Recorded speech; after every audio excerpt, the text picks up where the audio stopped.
Itego Mula Stephen Cardinalis Stephen Martin Mula Spendo Vevo Akiura Sic Me Deu Advent ad hac Santa Dei Evangelia qui mani mia tango.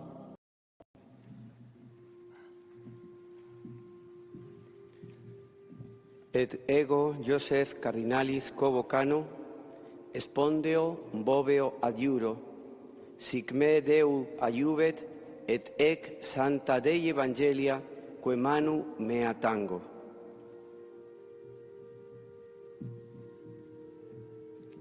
Et ego Protasius Cardinalis Rugambua, spondeo voveo ac iuro, sic me Deus adjuvet, et hec Sancta Dei Evangelia, que manu mea tango.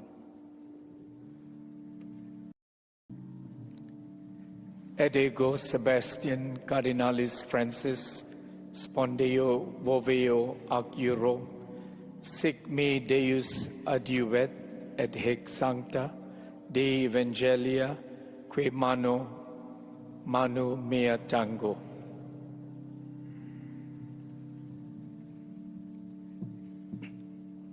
Et ego Stephen Cardinalis Chao, spondeo voveo ac iuro, sic me Deus adjuvove, et ac Sancta Dei Evangelia, que manu mea tango. Et ego Franciscus Saverius Cardinalis Bustilio, spondeo voveo ac iuro, sic me Deus adjuvet, et ex Sancta Dei Evangelia, que manu mea tango. Et ego Americum Cardinalis Aguiar, spondeo voveo ac iuro, sic me Deus adjuvet, et ec Sancta Dei Evangelia, que manu mea tango.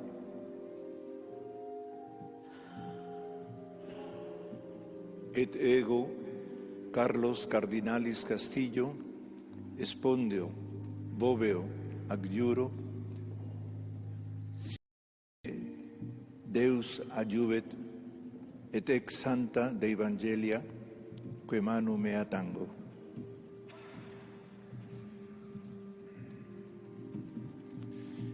Et ego Vicente Cardinalis Bocalich, spondeo boveo ac iuro, sic me Deus adjuvet, et Sancta Dei Evangelia, que manu mea tango. Luis Gerardo Cardinalis Cabrera, spondeo boveo ac iuro, sic me Deus adjuvet, et ex Sancta Dei Evangelia, que manu mea tango. Are locked in the Sistine Chapel, and that comes from the Latin phrase conclave, literally means with a key, and this stemmed from the time when, during the conclave in 1268 in Viterbo, because the papal see had to be moved from Rome due to the overwhelming violence that was taking place in the Eternal City.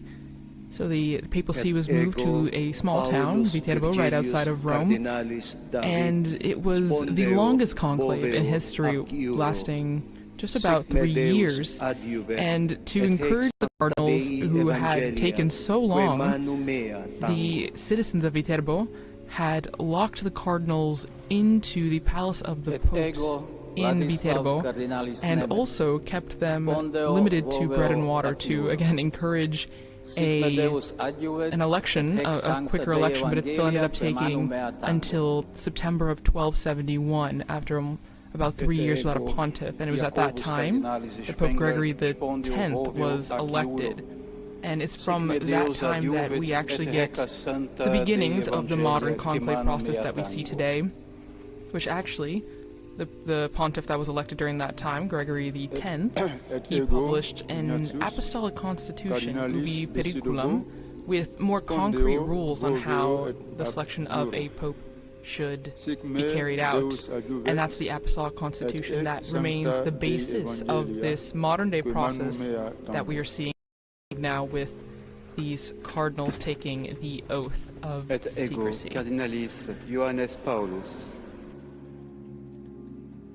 Et ego Johannes Paulus, Cardinalis Vesco, Spondeo, Vovevo, Acciuro, sic me Deus adjuvet et ex sancta Dei Evangelia quae manu mea tango. Et ego Dominicus Josephus Cardinalis Mathieu, spondeo voveo acciuro, sic me Deus adjuvet et ex sancta Dei Evangelia quae manu mea tango. Et ego Robertus Cardinalis Repole, spondeo voveo acciuro, sic me Deus adjuvet et ex sancta Dei Evangelia quae manu mea tango. Et ego Baldassare Cardinalis Reina, spondeo voveo acciuro, sic me Deus adjuvet et ex sancta Dei Evangelii quae manu mea tango. Et ego Franciscus Cardinalis Leo, spondeo voveo acciuro, sic me Deus adjuvet et ex sancta Dei Evangelia quae manu mea tango. Et ego Micola Cardinalis Bicioc, spondeo voveo acciuro, sic me Deus adjuvet et ex sancta Dei Evangelia quae manu mea tango.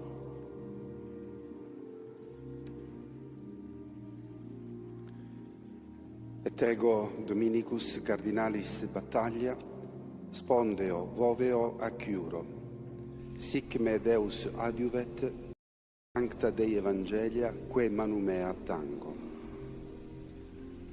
And now we move on to the order of Et ego deacons, Dominicus Cardinalis Mamberti, spondeo including voveo the Cardinal acciuro. Camerlengo, patrimony of Saint Peter, and has an important role during Et the ego papal Marius interregnum, the Cardinalis Sedevacante, spondeo voveo acciuro, as we sic me Deus adjuvet et get ex closer sancta to Dei the Evangelia quae manu mea last of tango. the cardinals making their oath to Et ego faithfully Kevin Cardinalis adhere to the rules for the Faro, conclave, spondeo voveo et acciuro, fulfill the duties of the patriarch sic ministry me if they are Deus chosen as adjuvet pope, et ex sancta and Dei especially to Evangelia preserve quae manu the mea secrecy that is involved with the election of the Roman pontiff. Et ego Conradus Cardinalis Krajewski, spondeo We voveo will acciuro, approach the point where we sic will me hear Deus adjuvet et the ex master sancta Dei of Evangelia pontifical quae manu liturgical mea ceremonies tango. proclaim the Latin phrase extra omnes. Ed ego Let everyone go out, Josephus Tolentinos Cardinalis de calling Mendonça, all not spondeo cardinal electors vovio to acciuro, leave the sic Sistine me Deus Chapel. adjuvet et ex sancta Dei Evangelia The quae manu papal mea MC tango. will remain within the Sistine Chapel Et briefly ego while Michael Felix Cardinalis Cerni, Cardinal spondeo Cantalamessa gives voveo the acciuro, sic me Deus meditation adjuvet to et the ex cardinals sancta Dei according to the Evangelii Apostolic quae manu mea Constitution tango. Universi Dominici Graecis. And Et ego Marius Cardinalis Grec, at the conclusion of that meditation, acciuro, sic me with Deus the adjuvet et papal ex sancta Dei ceremoniere, Evangelia the papal master quae of manu mea ceremonies, tango. guiding the ceremony, he will then leave the Sistine Chapel. He will ensure that all of the entrances to the Sistine Chapel are closed and secured, the guard is posted, and the cardinals will proceed with the first ballot according to the ceremony. After the papal MC leaves the Sistine Chapel, the cardinal dean or the person acting on his behalf having consulted the electors, will immediately invite them to consider any business that they feel must be urgently addressed. And in the absence of any urgent business, or after that has been concluded, the cardinal electors will proceed to the first vote, again according to all the procedures laid out in the Apostolic Constitution. Indicates finally that the first session of the conclave may be fittingly and appropriately closed by invoking the help of the Virgin Mother of God, Mary Most Holy, with the very ancient and traditional Marian prayer and the hymn, Sumptuum Presidium. We fly to thy protection, O Holy Mother of God. Despise not our petitions in our necessities, but deliver us always from all dangers, O glorious and blessed Virgin.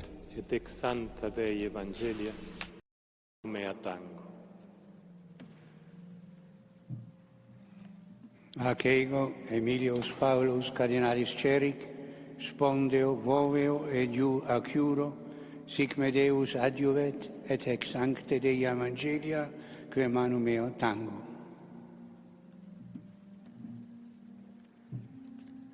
Et ego, Christophorus Cardinalis, Pierre, spondeo, voveo, acciuro, sic me Deus adjuvet, et ex sancta Dei Evangelia, que manu mea tengo.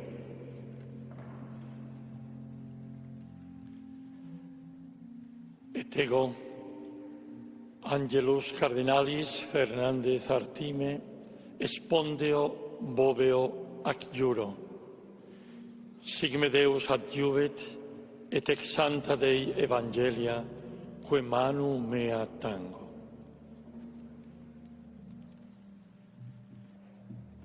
Et ego, Rolandus Cardinalis Makritskas, spondeo, voveo, acciuro. Sic me Deus adjuvet, et ex sancta Dei Evangelia, que manu mea tango.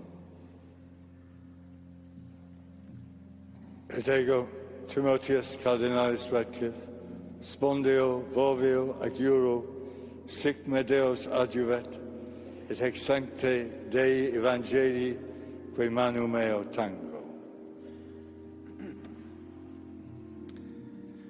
Et ego, Fabius Cardinalis Baggio, spondeo, voveo, acciuro, sic me Deus adjuvet, et ec sancte Dei Evangelia, que manu mea tango.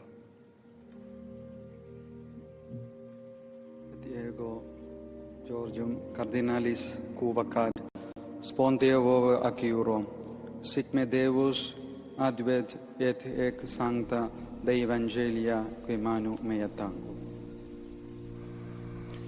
And George Jacob Covacad,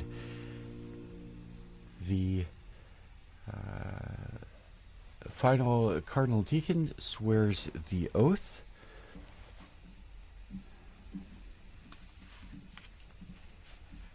And we proceed to the closing of Extra Omnes. We hear those words in Latin where it means everyone out, signaling when all the non-essential people in the Sistine Chapel are invited to leave and the cardinals can begin their discussions. So for those of you watching on television, there are a number of notaries who were there in their capacity to formally recognize the beginning of the conclave, and a number of other persons who are in attendance for various reasons.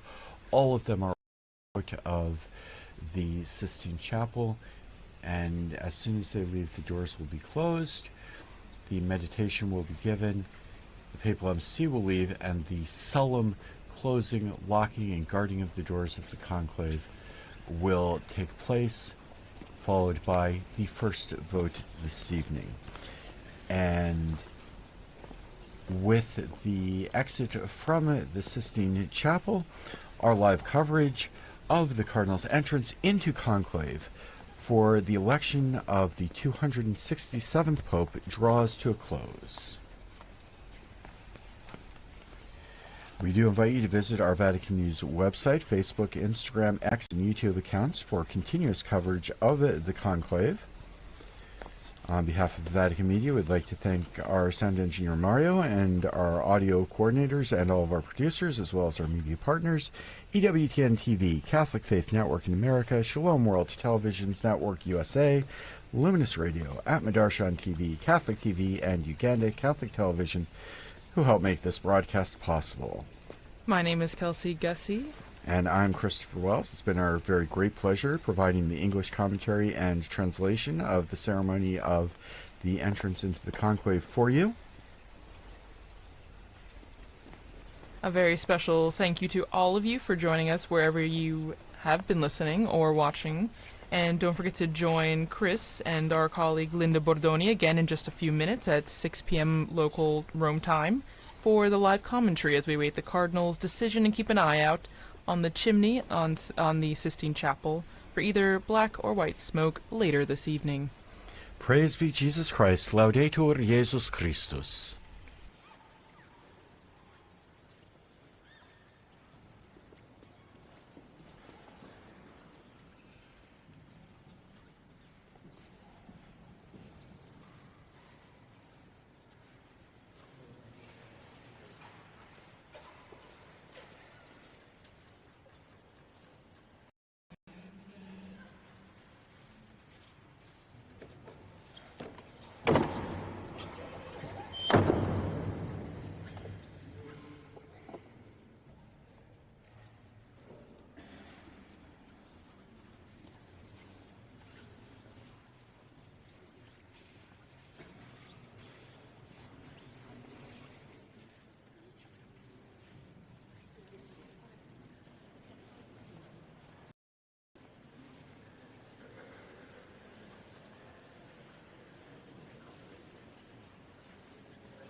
Laudetur Jesus Christus, praised be Jesus Christ.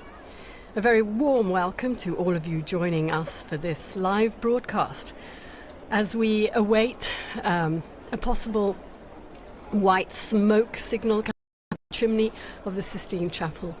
It's the first day of the Conclave, and I'm here in Vatican Radio studio together with my colleague Christopher Wells. Hello, Christopher. Hello, Linda, and we've just concluded the ceremony for the closing of the conclave with the Cardinals. They began with a moment of prayer in the Pauline Chapel, just very close to the Sistine Chapel, and then went in solemn procession in hierarchical order into the chapel. They swore their oath of secrecy, their oath to fulfill the office of the Petrine ministry if they are elected, and to faithfully observe all of the norms for the election of the Roman Pontiff. So just a few moments ago we heard the Latin expression extra omnes, which it calls everyone to leave the Sistine Chapel except for the electors, and the Cardinals are currently hearing a meditation on their duty, and we expect them to proceed to the first vote in the next half hour or so. So yes, meanwhile we have two very prestigious guests with us here today. Thank you for joining us. Philippa Hitchen, former Vatican Radio journalist, currently communications officer for the Lutheran World Federation. She was actually the person who saw the white smoke for us on that 13th of March 2013 when Jorge Bergoglio was elected as Pope Francis.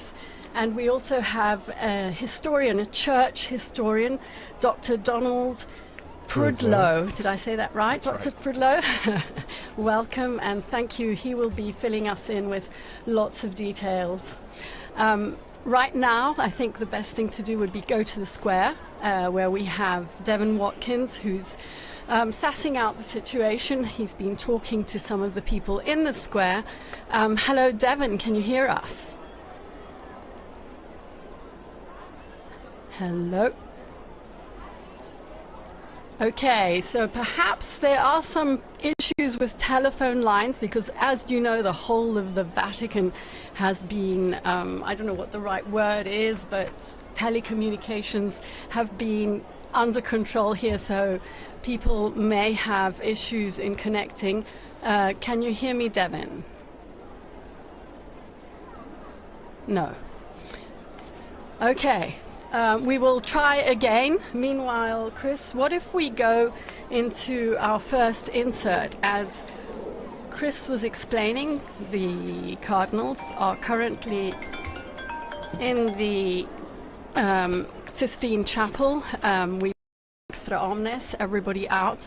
And we have here a program by Veronica Scaresbrick, who interviewed Monsignor Charlie Burns to tell us all about what actually happens from the moment the cardinals are brought into the chapel, and he's going to walk us through the process of voting, casting the ballots and burning them.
And we were listening there to a program produced by Veronica Scaresbrick, who was interviewing Monsignor Charles Burns. He was the ecclesiastical advisor to the British Embassy to the Holy See. He also served as a canon of St. Peter's Basilica, and he continues to be active in Rome, although he's retired from his role in the Vatican archives after 35 years. And here with us in studio this evening, we have Dr. Donald Prudlow, my friend from back. Dr. Prudlow is the Warren Professor of Catholic Studies at the University of Tulsa in Oklahoma in the United States. Dr. Prudlow, thanks for joining us this afternoon. Thank you. It's a pleasure to be here on this historic occasion. And you have your academic field is history, and especially medieval history. And maybe you tell us, the popes haven't always been elected through this very process of the conclave. Maybe you could say a few words to start us off with the original process for choosing the Bishop of Rome. It's a very old institution. We're electing the 267th successor of St. Peter. And for the first millennium, the election was largely done by the clergy of Rome, and in very early days by an accession of the people of Rome together. But as time went on, two problems arose around the year 1000. And that was how to provide representation for a church that was rapidly growing throughout Europe and then throughout the world for this very important position. And the second is how to free papal elections from secular domination, from the domination of kings and princes and emperors, and how to make it secure as a religious office. And that's where we saw the rise of the position of cardinal, which is not a biblical position, it's an ecclesiastical position, and it developed out of the clergy of Rome and still has a connection to the clergy of Rome. Absolutely. It's critical that the cardinals can trace their lines back to the early, particularly the parishes of Rome, the deaconries of Rome, and that allows them, so when we saw last Sunday all of the cardinals going out to their titular parishes where they're pastors of and saying Mass there and meeting the people in those parishes, technically they are the pastor of that, and as a pastor of the city of Rome, they are by ancient right to elect the Bishop of Rome. But notice what that does is, let's say a bishop from England or a bishop from Germany, from France, the Pope particularly wants them as an advisor, wants to give Germany, France, Italy, Spain a say in the election. He will appoint them as an advisor, a title that came to be assigned with cardinals, from cardines, the hinges of the Roman Church, the close associates of the Roman Church. And in this way, through the medieval process of representation is a very important principle in medieval Europe, the entire world has been given an opportunity, a say, in the election of the Roman Pontiff, which is itself such a position of worldwide import. And we saw cardinals today from all over the globe participating in that process. In fact, that's something that was a particular focus for Pope Francis, who named a number of cardinals from countries that had never had a cardinal before and who now are participating in this conclave. Now, you mentioned, Don, that over the course of the centuries, and especially in what's sometimes known as the Dark Ages, there were problems with the papacy. There was influence from the secular and other sources, and they started to begin the process of solidifying the election to ensure the absence of outside interference, also to ensure the spiritual import of the election. Can you talk to us a little bit about the development of the conclave as we know it now, the first conclaves, and how it developed into the current process? Absolutely. Since Rome is, in a certain sense, the central hub of the wheel of the Church, it's an important position. We know that. We saw the worldwide representation at Pope Francis's funeral, and we see what a significant power that this office can hold, and so that makes it important, that makes it interesting for secular rulers to try to interfere in this election in order to get a candidate that might be more friendly to their political or earthly interests. And so starting in the 11th century with the purification of the papacy after a dark period, as you say, the election was reserved to the cardinals. And then in the 13th century, after a particularly difficult conclave, in fact a conclave that lasted almost 3 years in the beautiful city of Viterbo, that resulted in the eventual election of Gregory X, he decided that he was going to sequester the cardinals away, conclave, with a key, in a room, and keep them there until that they had reached their decision. And even this sometimes wasn't enough to get them to make up their minds. The city of Viterbo during that conclave actually put the cardinals on bread and water at one point, and even took the roof off the papal palace where they were meeting so they'd be exposed to the elements in order to, let us say, hasten a decision to get the church a pastor again. Gregory X issued a document called Ubi Periculum, which laid down many of the rules for the conclave that still applies today, described in the program we just heard and in the events that we just witnessed. Now, over the course of the years, that becomes solidified.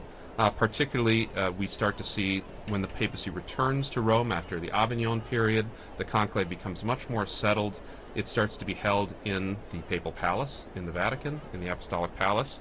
Sometimes it'll go back to St. John Lateran, but most of the time it starts to be held in 1492 in the Sistine Chapel, where it continues to be held to the present day. The last conclave that was outside the city of Rome was during the Napoleonic period in 1800. When all sorts of untoward things were happening around Europe, and so the papacy had to find a new way to make do. Professor, you were just saying there that you noticed the cardinals from all over the world, and we think the whole world is watching us at this moment, not only Catholics.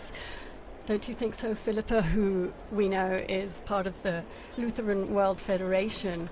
You're here for the conclave. Your delegation will be here.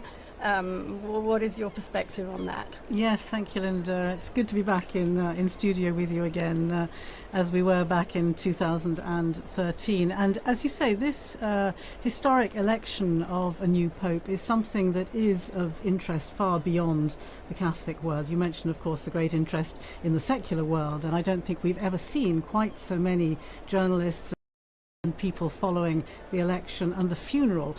They talk about this as the first election really of the social media era, and I think I'm absolutely amazed to see how many young people, my own children, people who have never really had that much interest in the intricate processes that you've been describing, what goes on behind those closed doors. Suddenly there is an explosion of fascination for what goes on. I think the film Conclave, of course, has also had a lot to do with that. Everybody is now a little bit of an expert, having seen the film. I haven't seen the statistics myself, but I'm told that the numbers of downloads have skyrocketed since the death of Pope Francis.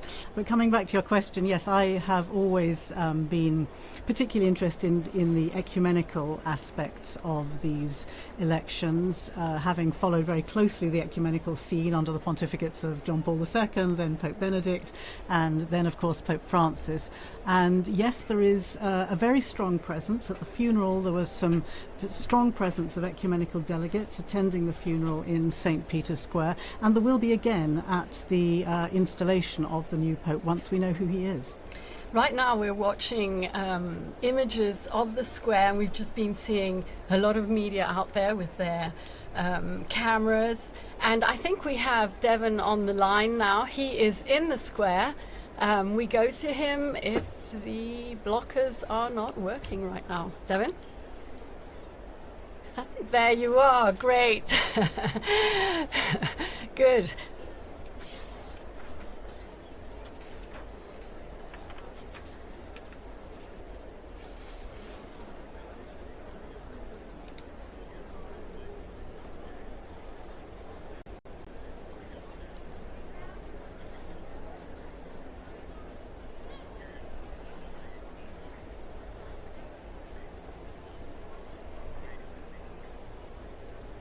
We know that Romans traditionally flock to the square once they see the white smoke.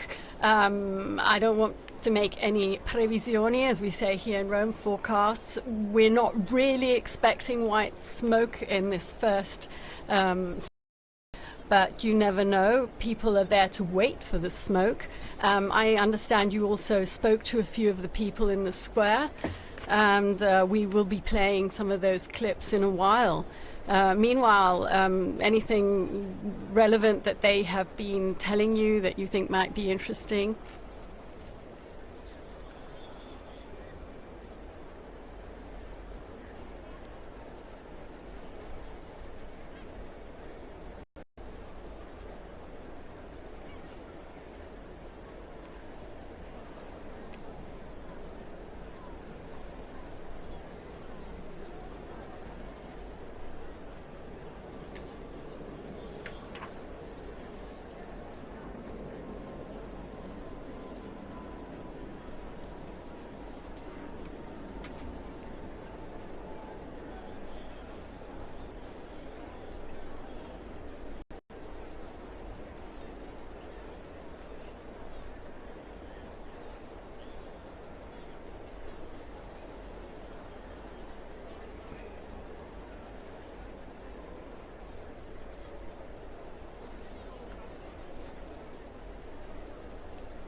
Thank you very much, Devon, for bringing us live a bit of excitement on the square. We continue to watch the images, the Roman seagulls sitting next to the famous chimney right there.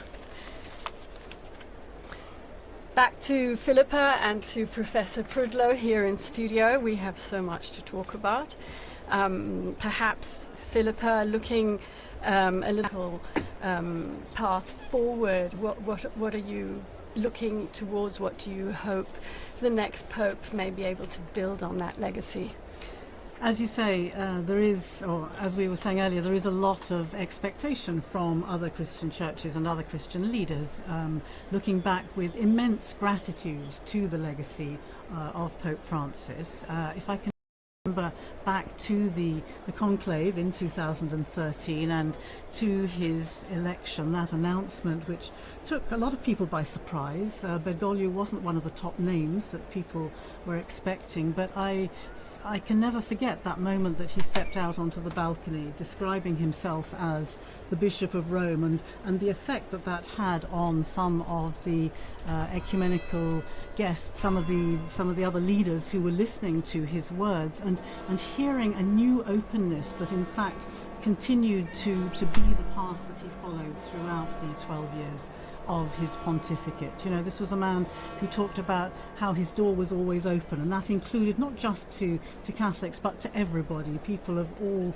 different churches and of course different faiths and no faith at all. And so there were some extremely significant events that I was very privileged to be part of. I think particularly of Lutheran World Federation and Pope Francis marking together the 500th anniversary of that happening, saying to colleagues around Rome, you know... Yes, you were here at the radio back then. Absolutely, and I remember saying the Pope is going to mark the anniversary, the 500th anniversary of the Reformation, together with the Lutherans, and people saying, you're daydreaming, that's never going to happen. But of course, the Pope travelled to Sweden, and together with the Lutheran World Federation leadership, he had a very significant liturgy in Lund Cathedral, and then went on to the stadium in Malmö, where together they looked to the past, they asked forgiveness for the sins, the divisions, the terrible sins that came out of the divisions of the Reformation, and then pledged to overcome that by working together into the future. And I think that was one of the very significant events that I was privileged to be part of, and of course, as you say, now continuing to work in that vein with the Lutheran World Federation. He also brought about many other changes in all aspects that we saw from day to day. Professor Prudlow, you are very knowledgeable of things past, but you're also an observer of current affairs.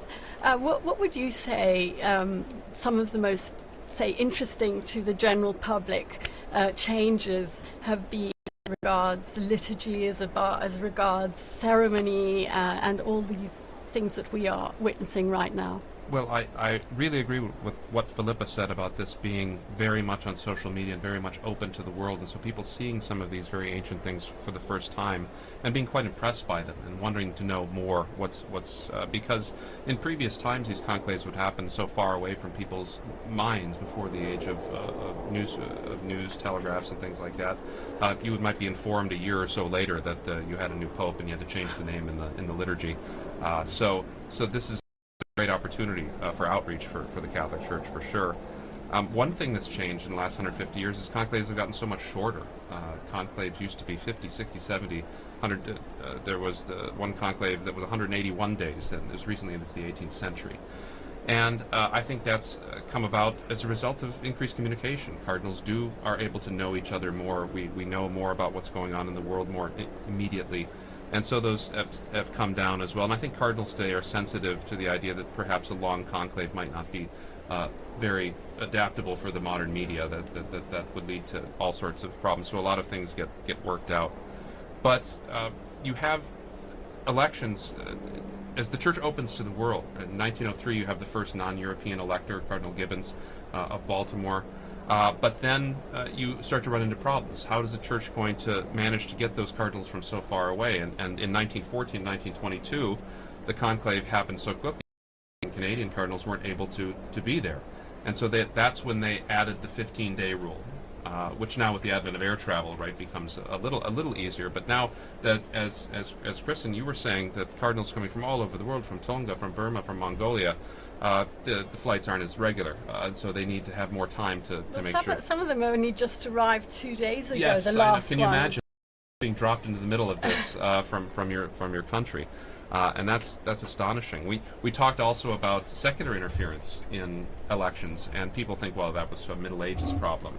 And in fact, the European monarchs, the Catholic European monarchs, all through the 17th, 18th, 19th century, had the right to veto candidates. And as recently as 1903, the Austro-Hungarian emperor excluded a candidate, which led, of course, to the election of St. Pius X, which was a sort of good outcome.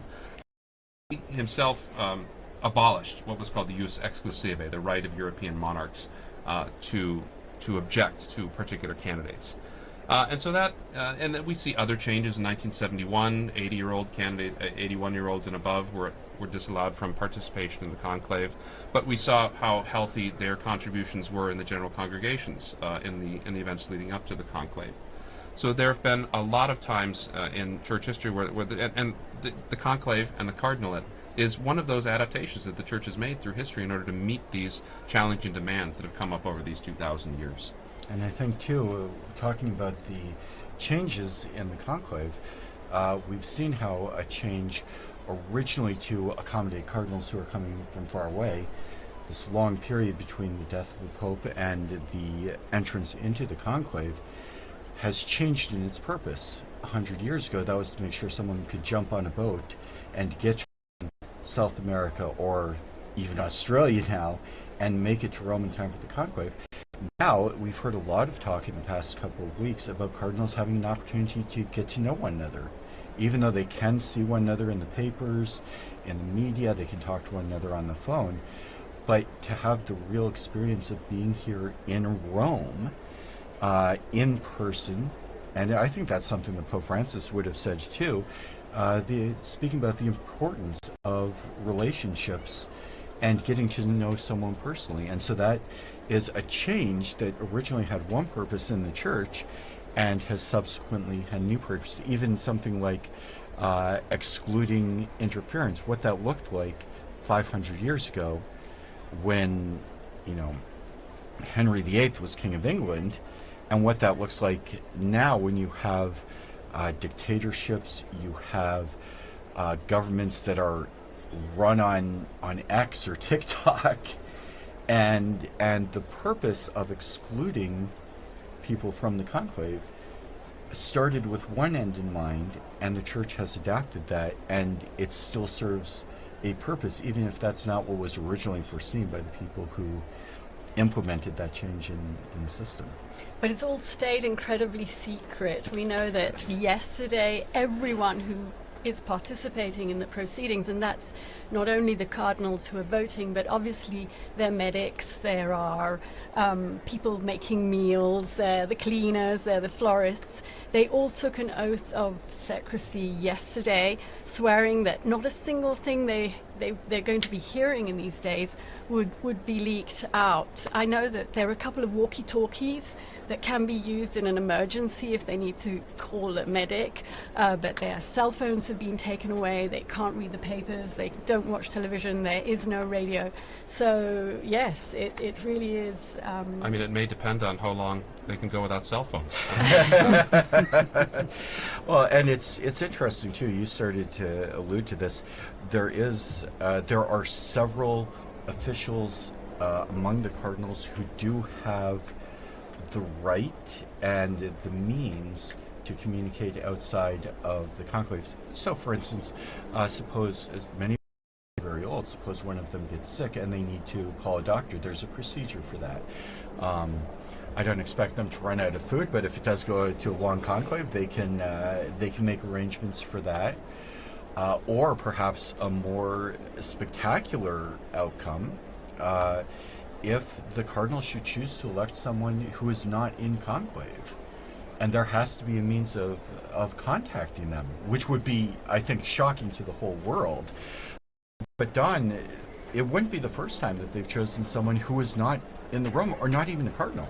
That is absolutely possible. One of the most famous examples was after the long conclave of 1292 to 1294, where they were in an absolute deadlock for 3 years, and they just could not, and nobody would back down. And finally, they broke down and said, I heard that there's this hermit living up on this mountain. He's a very holy guy. Maybe just making a holy person pope. Let's try that. And so you have this picture of bishops and cardinals trundling up this mountain in Abruzzi, and getting to this hermit's cave to tell him that he's just been elected as pope. And he tried to prostrate before them, and they tried to prostrate before him, and it was all very awkward. But to have something like that happen, it's been a very long time since anyone who was not a bishop has been nominated. That was Gregory the 16th in 1831. And so if somebody who's not a bishop is elected, they do not assume the office of Pope until they're made a bishop. You have to be a bishop to be the Bishop of Rome. I imagine there's some prerequisites to be named, even if you're not a cardinal. I find it interesting. So if you're a baptized unordained Catholic male and you get the call, like I've told my wife to stay by the phone just in case, that you would have to have your wife's permission in order to do that, because you'd have to separate from bed and board to be ordained. But that is a theoretical, if remote, possibility. Basically, the only requirement is that you are the requirements for being made a bishop, yes. Which technically is, if you were to choose someone, and Don, maybe you can correct me if I'm wrong, but there are stories of people who've been elected even before they've been baptized, and they went through the process of baptism, ordination, consecration to the bishopric. I think some of those are maybe not certain. Well, yeah, getting various parties of Christians to get to talk to one another. Even though he himself was a pagan. He himself was a pagan, and both sides, the Arians and the Catholics, shouted out Ambrose Bishop, and they carried him into the cathedral. He was baptized. He went through the 7 grades of ordination, and on the 8th day, he was made the Bishop of Milan. And so there are examples. Something like that is what would have to happen in an unusual case like that. But Don, you mentioned the very holy hermit who was elected to the papacy. He did not last very long, and eventually, how did he tell us about how his papacy ended? Peter Celestine, who later became Saint Celestine, was an exceptionally holy man. But what his tenure demonstrates is that holiness does not necessarily confer administrative skill. And so it's possible for someone to be quite a holy person and be a worldly failure in positions of leadership. And so nature needs to build on grace to pick someone, for the Cardinals to pick someone who does have this kind of ability to have this world-changing position. It's such a position of responsibility that there are certain skills that are necessary, and to that must be added the grace of God in order to govern the Church. But that's so he resigned after 7 years. And we talked a lot about that in 2013. You'll recall when Pope Benedict resigned, as being one of the last instances where a pope left the office. But so he still remained a saint, and the Church went in a different direction after him. And in fact, Benedict the 16th, which people saw after the fact as maybe son, went to visit the tomb of the relics of Pope Saint Celestine V. Philippa, you were here with us, and I'm sure you remember the day that that Pope Benedict announced his resignation. Can you tell us about that? It was a pretty extraordinary moment. There was an Italian journalist, a colleague, you may remember, who was following a very ordinary consistory in the Vatican. The proceedings were in Latin. Nobody else was listening. It was a routine, run-of-the-mill Vatican event, and we were all going to write a few lines on it afterwards. And then suddenly, as she was listening to what the Pope is saying, she's thinking, what am I hearing? And she says, the Pope's announced his resignation. And of course everybody laughed, because such a thing hadn't happened, as you say, for centuries. But of course she was right, and the news spread like wildfire. I remember I was in the office here when one of the Italian colleagues came in and announced the Pope had resigned, and just a look of shock and not quite knowing what to do next, actually. And then we began, of course, going So the first reaction was, well, let's start looking back through the things that he's been saying. I remember I was asked to look at some of the first things that he'd said in the days after his election, and it was fascinating to look back on, I think it was the first or the second day, when he was talking about not being up to the challenge in a certain sense, but with God's will he would do what he could do to take on this extraordinarily difficult role. I think it's difficult for us perhaps remember back to just how deep a crisis the church was facing during those final years of the Benedict papacy. You know, there was the financial crisis, there was the sex abuse crisis, which was at its peak perhaps at that time. There were the so-called Vati leaks. It was really a time of extreme difficulty on so very many fronts.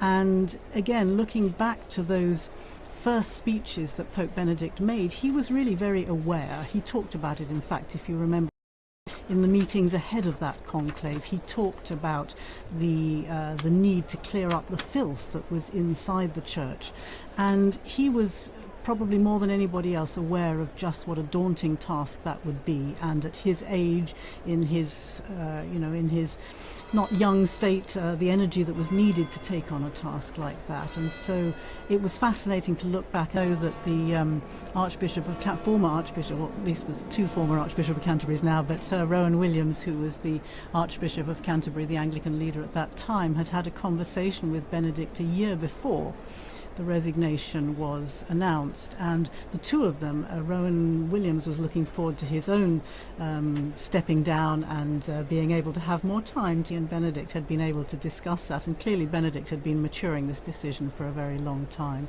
So it was, yes, an extraordinary surprise for us, requiring unprecedented ways of working, and but for Benedict I think it had been a decision that he'd been maturing for some time, of course. And you talk about the crises that faced the church in 2013 and those last couple of years on the papacy of Pope Francis. He spoke very forcefully about the plague or the scourge of abuse.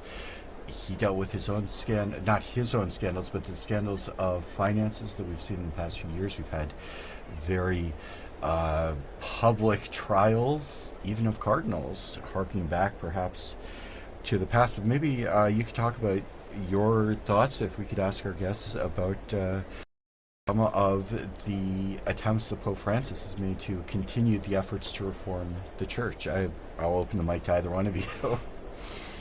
I mean, I would say I think the whole process of synodality is something which, I mean, this really to me is Francis's legacy, and it has implications on the ecumenical and the interfaith work that I'm so very interested in, but it has enormous implications to make it something that people can join in sort of contributing to what should be the direction that the church is taking, to let people's voices be heard. And this opening up, of course, is shaking up all the traditional sort of institutional practices that we're used to. And in a sense, I think this is probably where his main focus was, but as you rightly say, at the same time he's dealing with all the internal affairs of the church, the problems with the financial situation, which remains extremely challenging. The sexual abuse crisis, I would say, is improved, significantly improved over the past decade. You know, so many churches have in place their safeguarding measures. The Vatican itself has made steps ahead with the safeguarding, with the commission that's working on that. But of course challenges remain. And this is something which I've been discussing over these past days in their general congregations, and trying to focus on what are the key problems and what kind of person has the right skills to deal with these challenges at this particular moment in time. And Don, a lot of the talk in the past year has been about synodality in the last 2 years, asking for the voice of the faithful. You're a practicing Catholic in the United States. What's your perspective on the challenges that have arisen from these really scandalous problems that have affected that have affected the church at large. Right, the public witness of the church has been very much affected. The ability for bishops and priests to speak with moral credibility has been weakened, and that's something that's going to take a long time to build. It's going to need not only a personal witness of holiness, but also institutions and procedures that are going to be effective in safeguarding. And it's going to take, particularly people listening to victims as well. I think this is something that I remember Benedict was so good with as well. Is that and Francis did when he visited too. That the sort of personal witness of listening to those who have been hurt, and incorporating their thoughts and their ideas of how to prevent these horrible things from happening in the future. But this is and then you have the internal issues. You have internal issues, financial issues, Vatican finances. You have issues with various levels of corruption, and this is also not a new problem. I mean, if you go back through history, popes have been dealing with things like this since the very dawn of Christianity, and we can, by looking back at our history, we can see how people like Pope St. Damasus or Pope St. Leo or Pope St. Gregory handled these things, because Pope St. Leo the Great had to depose 6 bishops for corruption and violations of their vows, and so this is nothing new, and so to put it into a historical context is also a significant way to work through it as well. Meanwhile, I'm looking at the square. There's an incredible sunset. Rome is so beautiful, the Bernini colonnade. We have a couple of clips that Devon collected for us in the square just shortly before we linked up with him. I think the first one is a deacon from Tanzania. Can we hear him, Francesca?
That was so nice. We don't need the color, we don't need the region, we need the whole Pope.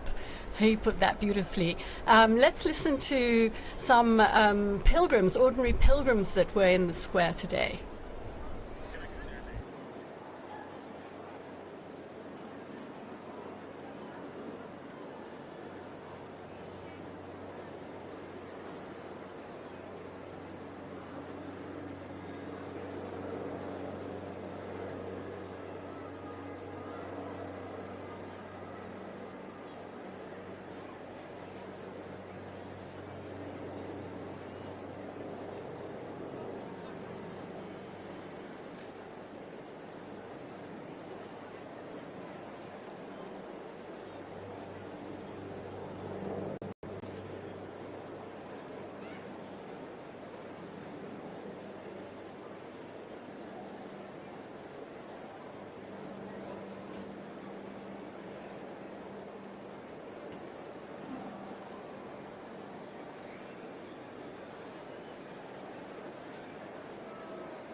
And we heard a couple of people talking about the possibility of an election this evening. Linda, I think you summed it up well. I think everybody would be very surprised to see an election on the very first ballot on the first night. But we have had some remarkably short conclaves in the past. Don, you want to share some of those with us? Even recently, both Pope Francis and Pope Benedict were elected very quickly on the second day. And but Pius XII was the same way. Sometimes people go in and the momentum is so high that within a few ballots, it is rather unlikely that we will get a pope on the first ballot. The first ballot usually is in conclaves for the cardinals to test out strength. Sometimes they offer sort of honorific votes. I know in the past, in the early 20th century, was often used as an occasion for non-Italian popes. Non-Italian electors to write in non-Italian names, just to establish the precedent that it didn't have to be an Italian on the first day. And it won't be like Pope Julius II, who was elected within a few hours of the conclave starting. But there always is a danger, because in 1334, when the main candidate wouldn't agree to the cardinals' demands, they didn't know what to do, and so they held a ballot, and everyone chose the least likely candidate that they possibly could, Jacques Fournier, who became Benedict XII, who was a very good pope that nobody had expected, and he was elected on the first ballot. So it can happen, but it is really quite a very rare experience. I think it's very interesting to hear and to look back and to uncover what we know about the process of voting, how it happens. We discovered, for example, didn't we, that Francis had been quite a potential contender during the previous election in 2005, but then for the sake of unity, we were told that he stepped back so that Benedict could in fact garner that 2/3 majority that he needed to take over from Pope John Paul II. I was really struck just now listening to the voices of the people in the square, ordinary people. Every single one of them almost is talking about unity, the need for unity. And I think this question of how long the conclave goes on for is seen very much as an important signal regarding the unity of the Church. The longer it goes on for, clearly the cardinals are unable to decide on the kind of man they want to lead the Church, and therefore I think there's a certain pressure mounting day by day, or vote by vote even, to try and show, in a particularly polarized world that we're living in at the moment, where people are so deeply divided, to have a real show of unity on the part of the Church leaders. I think that's going to be weighing most heavily on a lot of those cardinals' minds at the moment. And Philippa, you have a strong focus on ecumenism, and as a member of the Church of England, you've done a lot of work with the question of Christian unity.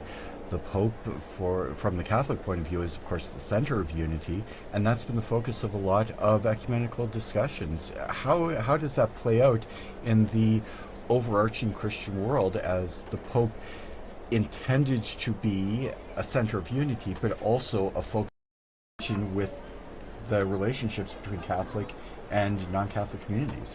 Well, I mentioned earlier the moment that Pope Francis came out onto the balcony describing himself as the Bishop of Rome, and what a strong signal that was to other Christian leaders about his role, not trying to describe himself as Supreme Pontiff or use some of these other titles that can be quite alienating, but describe himself as the primus inter pares, in a sense, the first among equals of the bishops, and therefore this title Bishop of Rome was very significant, together with the other kind of signals that he gave early on in his pontificate.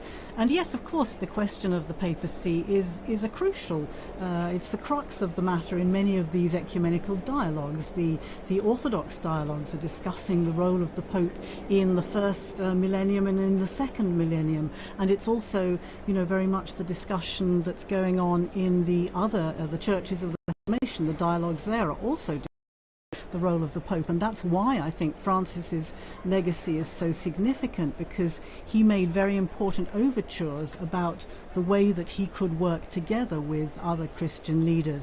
But of course we can't forget the encyclical Ut Unum Sint from Pope John Paul II back in, I think it was 1995, when he actually asked other Christian leaders to come forward with ideas, to make proposals as to how the role of the papacy could be accepted acceptable to other churches, to other Christian communions. And this is still very much a work that's ongoing. It sort of fell a little bit by the wayside during the previous decade or two, but it's very much front and center again. And I think there's a lot of, I think we're going to see over the coming months again some responses to that. The Council, or the Dicastery as it now is for Christian Unity, has gathered together some of these responses, and we've seen publication of a book bringing together a lot of these responses. So it's very much at the heart, as you say, of the conversations and at the heart of the dialogues with other Christian churches. So very important to see what direction the new Pope will take on this, and whether he will prioritize this as an important issue, because of course the division of the churches is one of the biggest scandals of the Christian world. It's so much easier when people see unity, when people see united churches, to be able to believe and to be able to make a commitment to that. Thank you, Philippa. We've been talking with Philippa Hitchen, Don Prudlow, our guests, as we enter into this first hour of watching and waiting for the election of the new Pope. If you've just joined us, earlier this evening we saw the Cardinals enter into conclave, and now everybody, I think, kind of around the world is waiting to see the smoke rising from the Sistine Chapel. If you are just joining us, I'd like to offer you a very warm welcome. Also, a thank you to all of our television partners and radio partners, especially EWTN TV, Catholic Faith Network in America, Shalom World Television's Network USA, at Madarshan TV, Catholic TV, Madha TV India, and UCTV, Uganda Catholic Television. Also radio partners Luminous Radio and Radio Katipunan in the Philippines. Welcome to all of you. My name is Christopher Wells, and I'm joined here with my colleague Linda Bordoni, and our guest.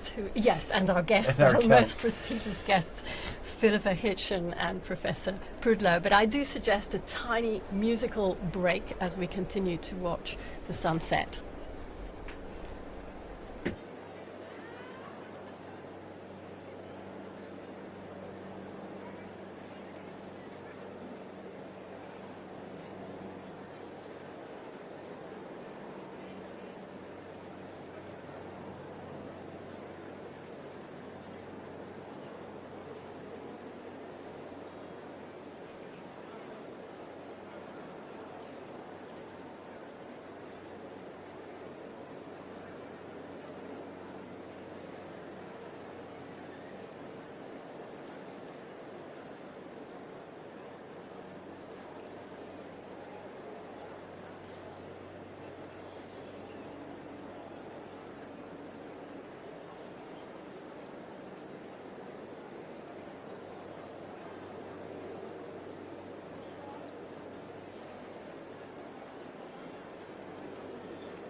So here we are on air as we await the smoke that we're not that old, but we have all read about the famous conclave in 1958 when John the 23rd was elected.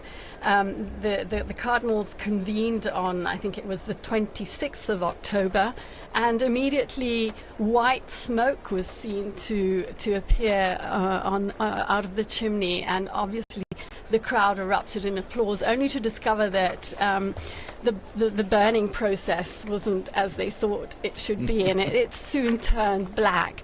And unfortunately, it happened this next day as well, exactly the same thing. And finally, on the third day, he was actually elected on the 28th of October after 2 false alarms.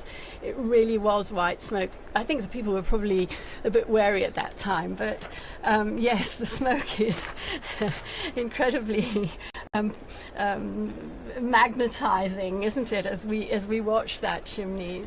I certainly have very strong memories of a former colleague here at Vatican Radio doing some coverage for the election. I believe it was for John Paul II, and I remember him talking about the dirty grey smoke, a Scotsman talking about the dirty grey smoke, and he wasn't quite sure whether it was white or whether it was black. And quite often at the beginning, I mean, I do remember the previous 2 that I have covered, but it is a little bit difficult at the beginning to see. It starts off quite slowly and then it seems to kind of gain momentum, and I think there's been some work on the kind of chemical processes, hasn't there? Maybe somebody else knows a bit more about They did begin to use the chemicals for both the white and the black. Absolutely, yeah. But you're right about the evocative power of the smoke. This has become sort of a symbol, and now the webcam, people will put webcams on at home, and I saw that we have some real enthusiasts, because 12 hours before I saw there was a chimney webcam before they'd even gone into Conclave with 11,000 visitors, 11,000 watching currently. So people are really transfixed by this. But it was a good addition, I think it was 2013 when Benedict, because of the confusion about this, that when there's white smoke, the bells of St. Peter's will peal out as well. Right. So that will be a confirmatory. And it's also an issue in winter conclaves, right? Because it's night, and it's very difficult to see the color of the smoke at night. And so those bells were a good addition. Although I remember it took quite a while for the bells to actually start pealing, so the people were cheering wildly in the square, and it was only quite a significant time after that that the bells actually confirmed that. In fact, I remember that conclave as well. I think we all remember that very clearly. And yes, that's exactly right, because even with the addition of the chemicals, the smoke wasn't clear. You talked about it, Philippa. When the smoke first comes out, first you've got people asking, well, is smoke coming out? Is that a cloud? Is that really what it is? And then it becomes a little bit more definitely smoke coming out of the chimney. And then you say, well, it looks kind of gray, it looks kind of white. And they had told us here in the studio that they were going to ring the bells as soon as the smoke came out. And I think for the first election in decades, we had smoke that was pretty clearly white, but then the bells didn't ring the way they were supposed to for a long while. And this happens, right? I mean, you remember when Benedict was elected and Cardinals, and as soon as he said Habemus Papam, the band started playing. And he had to wait for about 15-20 seconds, and it was very awkward. But so we saw the beautiful, magnificent liturgical choreography today, that this is still an event that's run by human beings, and sometimes that these things can happen, and they lend a lot of great color to the history. Well, we're on the subject of the smoke coming out of the chimney. The other lasting memory I have of these conclaves and watching the screen again today is the seagulls. The seagulls who seem to be magnetically drawn to that chimney, possibly because of the warmth that comes out of it. But I do remember during the 2013 conclave sitting in studio just as we are today, discussing ecumenical interfaith legacies of Pope Benedict, looking at the characteristics of the new man, what would be required. And I remember the producer at that time saying to me, talk about the seagull. You know, the seagull has to take different aspects of these, as you say, very traditional, very historical events, and yet give them a particularly modern twist. I find that fascinating. I heard the other day that, in fact, inside the Sistine Chapel there are 2 ovens. And that's because in the one oven they burn the ballots. In the other oven they actually put the chemicals you were talking about, Professor Prudlow, which are the ones that will produce the right coloured smoke. We hope. We hope. Yes. There was one when they were still trying to. They were testing it. When were they? Do you remember when they were testing the chemicals in 2005 before the conclave? And they just the air, it just turned black. I mean, the entire sky above the Vatican was just black with smoke because they'd put in way too much of the chemical at that time. But I think it's interesting again how we've seen a lot of pictures recently, as you say, these two ovens in the Sistine Chapel before, this veil of secrecy that on the one hand was so fascinating to people outside the confines of the Vatican, but on the other hand, people are equally fascinated now they can see the process. We saw the workmen going in with the scaffolding and putting up the chimney and putting the ovens into place, and I think that's been very... Yeah, there's a beautiful video on Vatican News that shows the Room of Tears, which is the room where the Pope will receive his vestments and cry. Time for prayer and crying at his new responsibilities. Before after he has accepted the what would we call it, the proclamation, because the cardinals ask the Pope whether he accepts or not, and so... And he can say no. He can say no, right. Anyway, please go and look at our video, because it shows that Room of Tears. It shows the 3 different sized vestments that have been made. After it was a little tight on Pope John the 23rd, they knew they had to have a range of sizes for the But interestingly, Pope. Linda, you were telling me that the traditional papal tailors that has been producing these vestments for so many decades, apparently there's been a change. Yes, there has been a change. So we all knew Gamarelli. I think we all bought socks at Gamarelli, the cardinal socks. This year it's Mancinelli, who apparently makes a bit of a more a lighter textile, better for transpiration, more comfortable. So yes. In fact, we talked about all of the people inside the Vatican who help with the conclave. One of the people that's there is a tailor on hand. They have a small, medium, and large cassock, but they have someone right there so that when he puts it on, they can make adjustments so it's not overflowing, it's not too tight. They've got some room to breathe, so to speak. And the legend about John the 23rd, who was a portly Italian, famously from peasant stock, as they say, in Italy, and the story was that when he put on the extra large white cassock, it still wasn't big enough, and they had to open up the back of it and kind of tie it together like a hospital gown, obviously with his regular clothes underneath. But there's some of the stories that we hear from the I noticed that hanging in the Room of Tears is the little red cape, which Pope Francis did not wear. He chose not to wear. He chose not to wear. Yeah, why did he choose not to wear that red cape? It was a gesture of he meant it as a gesture of humility, in the sense that he wanted to be seen as Francis, as Bishop of Rome, in a simplicity. But I don't think that judgment if the new Pope chooses to wear it. I mean, it's there. It's the proper garment for that moment. There's nothing hieratic. It's just a particular garment for the papacy. And but when you say the tailors and those great videos that you had, it should remind us of the hundreds of people that work to put this together behind the scenes. All the Vaticanisti, all the people that work that they are so hard to make these things come off. The infirmarians, the people that prepare the food. And the people that prepared the conclave, the choir, the masters of ceremonies, it's really... it's a big production. It's an amazing production, and it's an irregular production, right? I mean, I think of in England, right, trying to practice a coronation after over 6 decades, and it's sort of the same thing here. You don't know when it's going to happen. You start to think about it. People come, people go, and there's books, but it's one thing to reduce a book to actual practice. And now that we have videos and things like that, it's so good to record those things and to help people to remember how difficult it is. And we weren't working in those days back in the 1970s, but I wonder what it must have been like to have had 2 of them in very, very close succession within, what was it, 33 days? 33 days. Was the length of the papacy, and so then the period after that when they elected the John Paul II.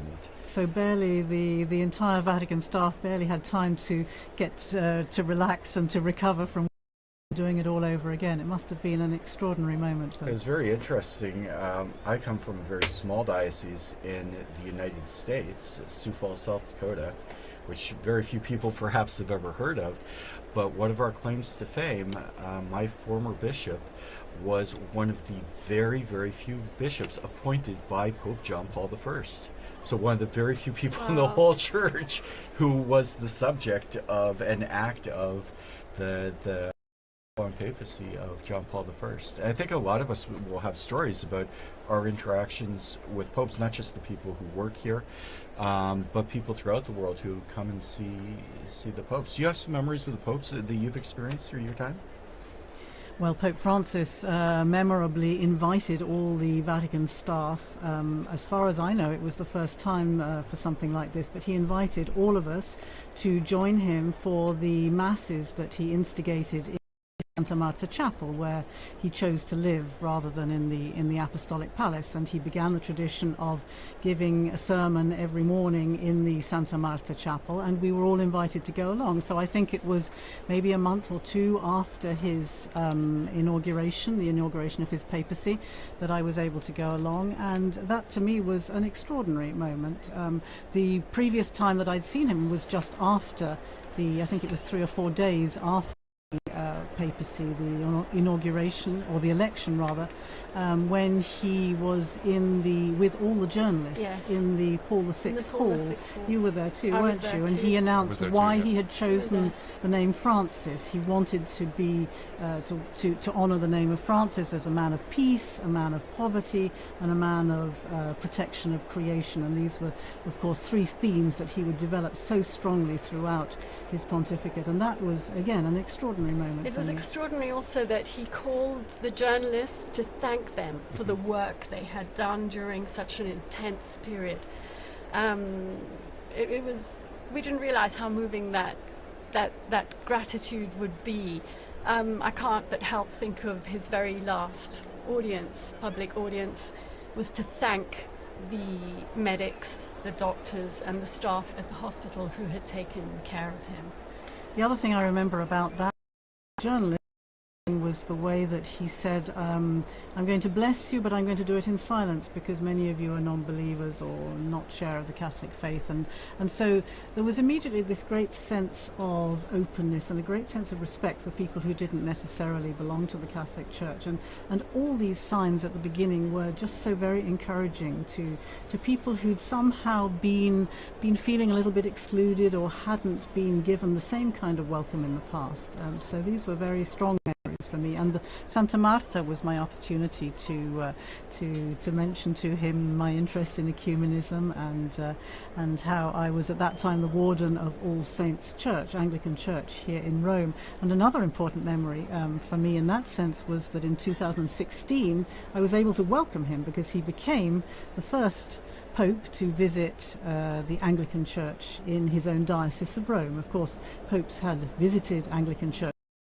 Notably, John Paul II in 1982 became the first Pope to travel to England since the Reformation, and going into Canterbury Cathedral. Of course, there have been many papal visits to Anglican churches, but for the Pope to come to the Anglican Church in his own diocese was an extraordinary moment, and it was marking the 200th anniversary of our community here in Rome. And he came and gave had a great conversation with people. It was a beautiful liturgy, and it was on that occasion, if I'm not mistaken, he announced he intended to visit South Sudan together with the Archbishop of Canterbury and the moderator of the Church of Scotland.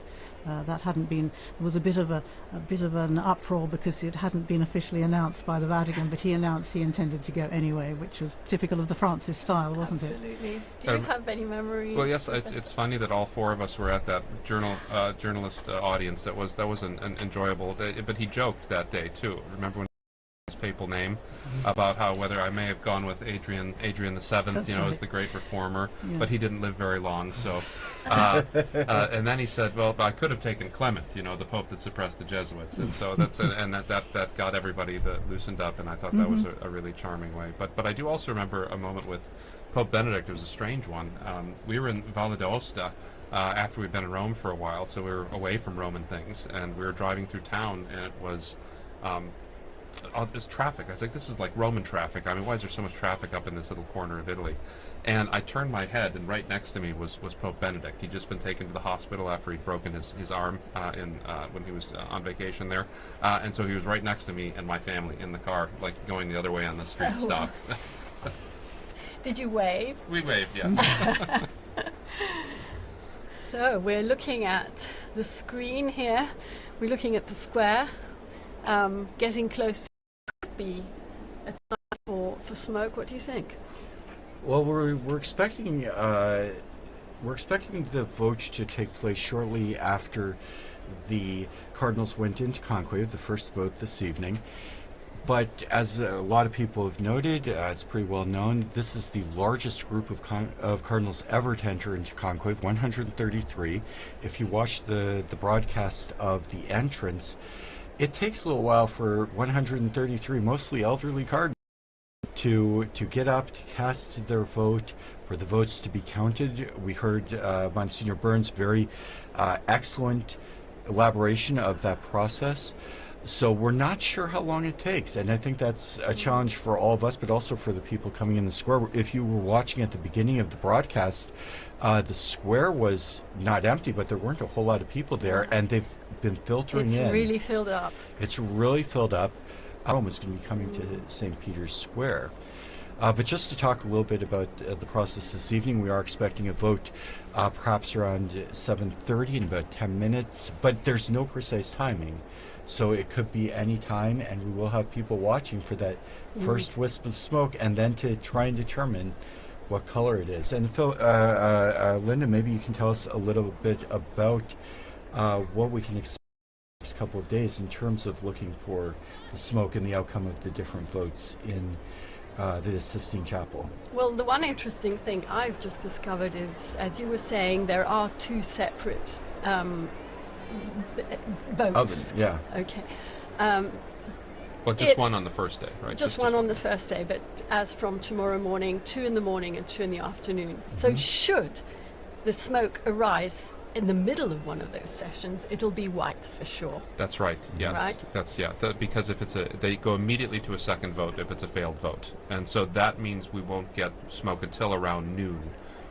If it's even later, in fact, I think we're expecting around 1 o'clock. Around 1. So if we do absolutely right, if we get it at 11:30, 10:30, 11, it will be white smoke. Yeah.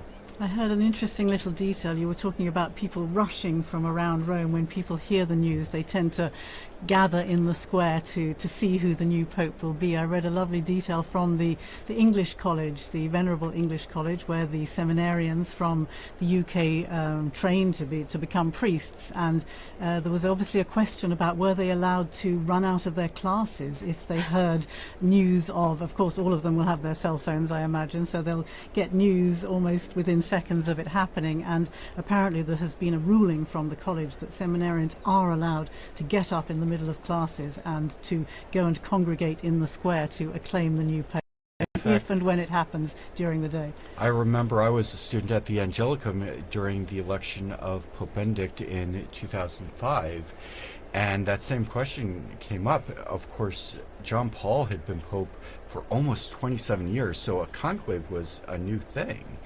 And the college didn't make any determination, so the classes were going on during the conclave, and as soon as it became evident that the Pope had been elected, there were people who left class. And I remember some of the professors being horribly offended that the students had left for a truly momentous historical occasion.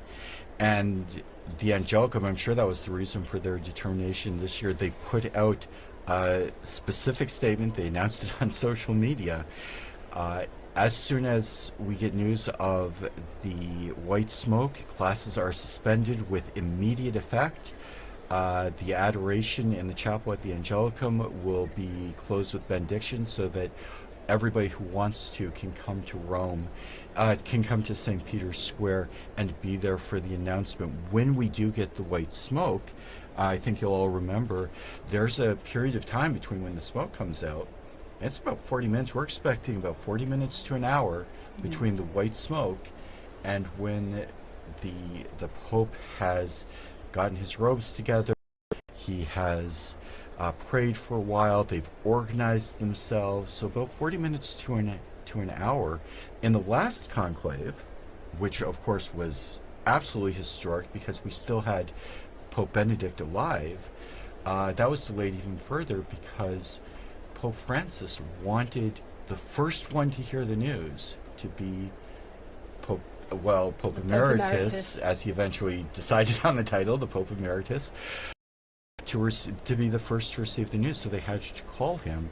And the story is that he was glued to the TV set watching the chimney, as we all are now, and they were ignoring the phone. And finally, someone picked up and said, "It's the Cardinals. They want you to be the first to know." So there's a little delay. We were talking earlier. There are 2 votes in the morning, 2 in the afternoon, and the expectation is there's a possibility of maybe as early as 10:30 or 11, but certainly a burning of the ballots at around 1 o'clock for the morning ballots, and then in the afternoon, possibly as early as 5 or 5:30, and certainly a burning of the ballots around. Tomorrow we're looking at perhaps as early as 7:30 for the second one. So if you go to our Vatican News website, see kind of a program that idea of when you can tune in and get the latest news from the Meanwhile, conclave. I'm seeing there are 30,000 people in the square at the moment. 30,000? 30,000. And that will increase until the smoke comes out. Yeah. But also, we haven't had an election on the third ballot. We haven't had an election on the second ballot. We have had an election on a third ballot, but not since 1939. And so both Francis and Benedict, I think, were elected on the fourth ballot. So that would mean the evening. Fourth, and Francis on the 5th, although there was a little confusion which came out subsequently, and as we heard from the oath, the popes can allow people to speak about some aspects of the conclave. That's entirely up to the new pope's discretion. And there was apparently an extra blank ballot added to the vote, so that when they counted all the ballots, they had to immediately vote because they want to make absolutely certain that there can be no question about the valid election of the Pope. We know historically that there have been some contested elections. Occasionally, yes. It's being a very important position. There's sometimes been 2 or even 3 claimants to the papacy. We haven't had that in about 600 years. But the last Pope before Benedict to resign, Gregory XII, was one of the 3 popes who they all were either deposed or resigned in order to have the election of Martin V, who restored the papacy to Rome, began the Renaissance here in the city, where we get so many of these beautiful buildings and so many of these beautiful traditions. So we've all been reading hard about what happens after the Pope steps out onto that balcony of blessings. I think it's called the loggia. It will be the protodeacon, right, will announce the Habemus Papam. Unless the protodeacon is elected, and then we'll know even quicker. Then we'll know even quicker. And he will give the formula in Latin. He will read the new Pope's name in Latin. Right.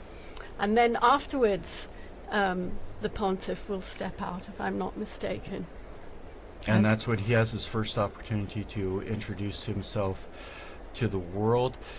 Philip, again, you were here. You made the announcement, as I recall, in studio of Pope Francis. But tell us your experience of that night when Pope Francis was elected, both here in the studio, but also as you were looking out at the crowds as they came to see the new Pope. Yes, you're quite right. We were doing a similar kind of marathon, for the days leading up to the white smoke, and it was the third day, wasn't it, that the actual news came, and second day of the afternoon, that's right, of the second the afternoon. Yes, it was quite late in the evening, which we may be going on to here today as well, but it was a similar sort of time. I seem to remember my other former colleague Susie Hodges was in studio, and as we were watching the smoke started coming out of the chimney, and yes, you could hear the crowd going wild below. It really is. It's quite an extraordinary moment, I think. It's one thing to be here in studio, it's another to be down in the square, I think, because I was in the square. You were there, weren't you? You were reporting. You were doing what Devon has been doing for us today, reporting from the square, despite all the difficulties of getting a signal. I don't think the blockers were as powerful in 2000. I don't think the blockers were as powerful in 2013 because I can't imagine they have to keep up with such technology today. I mean, you were talking about the sweeping of the Sistine Chapel and also the Santa Marta. I would assume they have to sweep that as well. But the Cardinals and all of their cell phones, check your phone at the door, and so they have to. There's also a bit of a natural blockage that happens, especially after the white smoke, when you go from maybe 10,000, 20,000, 30,000 to suddenly everyone. 250,000 people, 300,000 people, not just in St. Peter's Square, up the Via della Conciliazione, the road leading to St. Peter's, and everybody has their cell phone on. And with great respect for the Italian telecommunications company, that's a big burden for any system.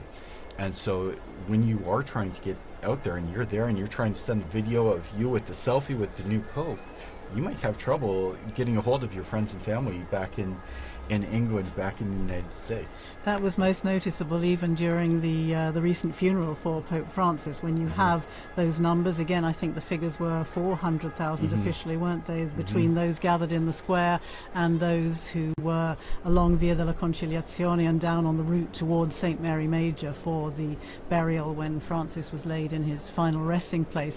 And again, the difficulty of getting any kind of signal to be able to send messages even was quite challenging. So yes, it is a problem, and people are gathering, and of course everybody now has a phone on them, and everybody.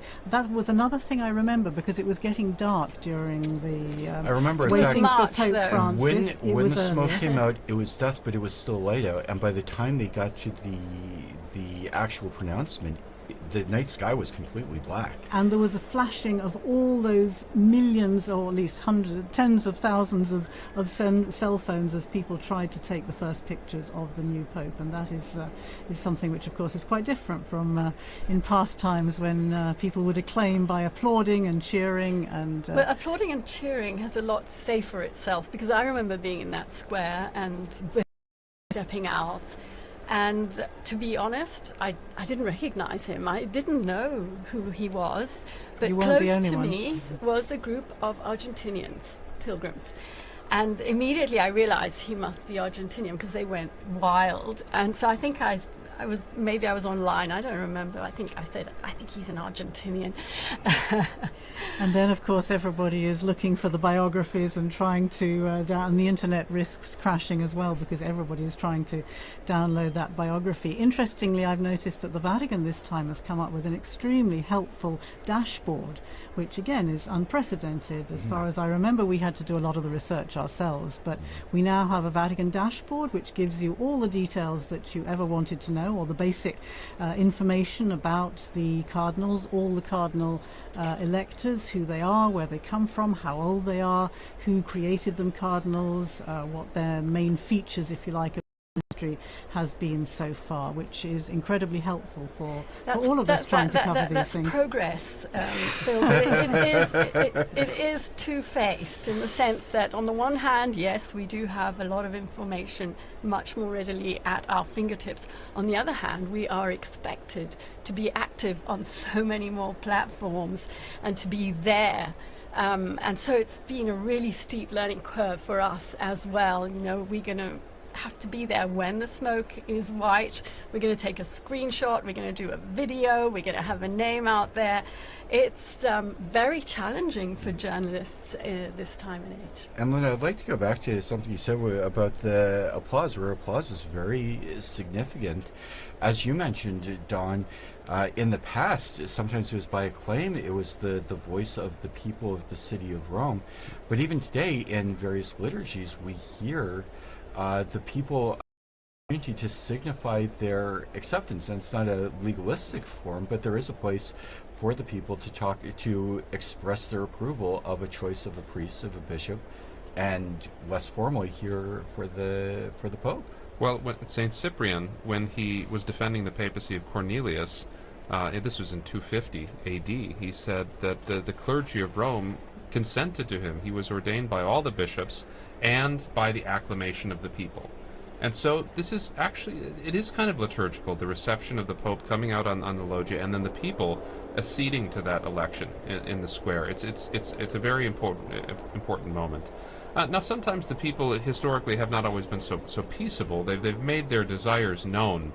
So at the beginning, when Urban VI was elected, they made it very clear that they wanted an Italian, the people of Rome, and so that was an important way, and that's a way historically that synodality can work out too, in a way that people can have their voices heard, and this is a very historical way that people have had their voices heard.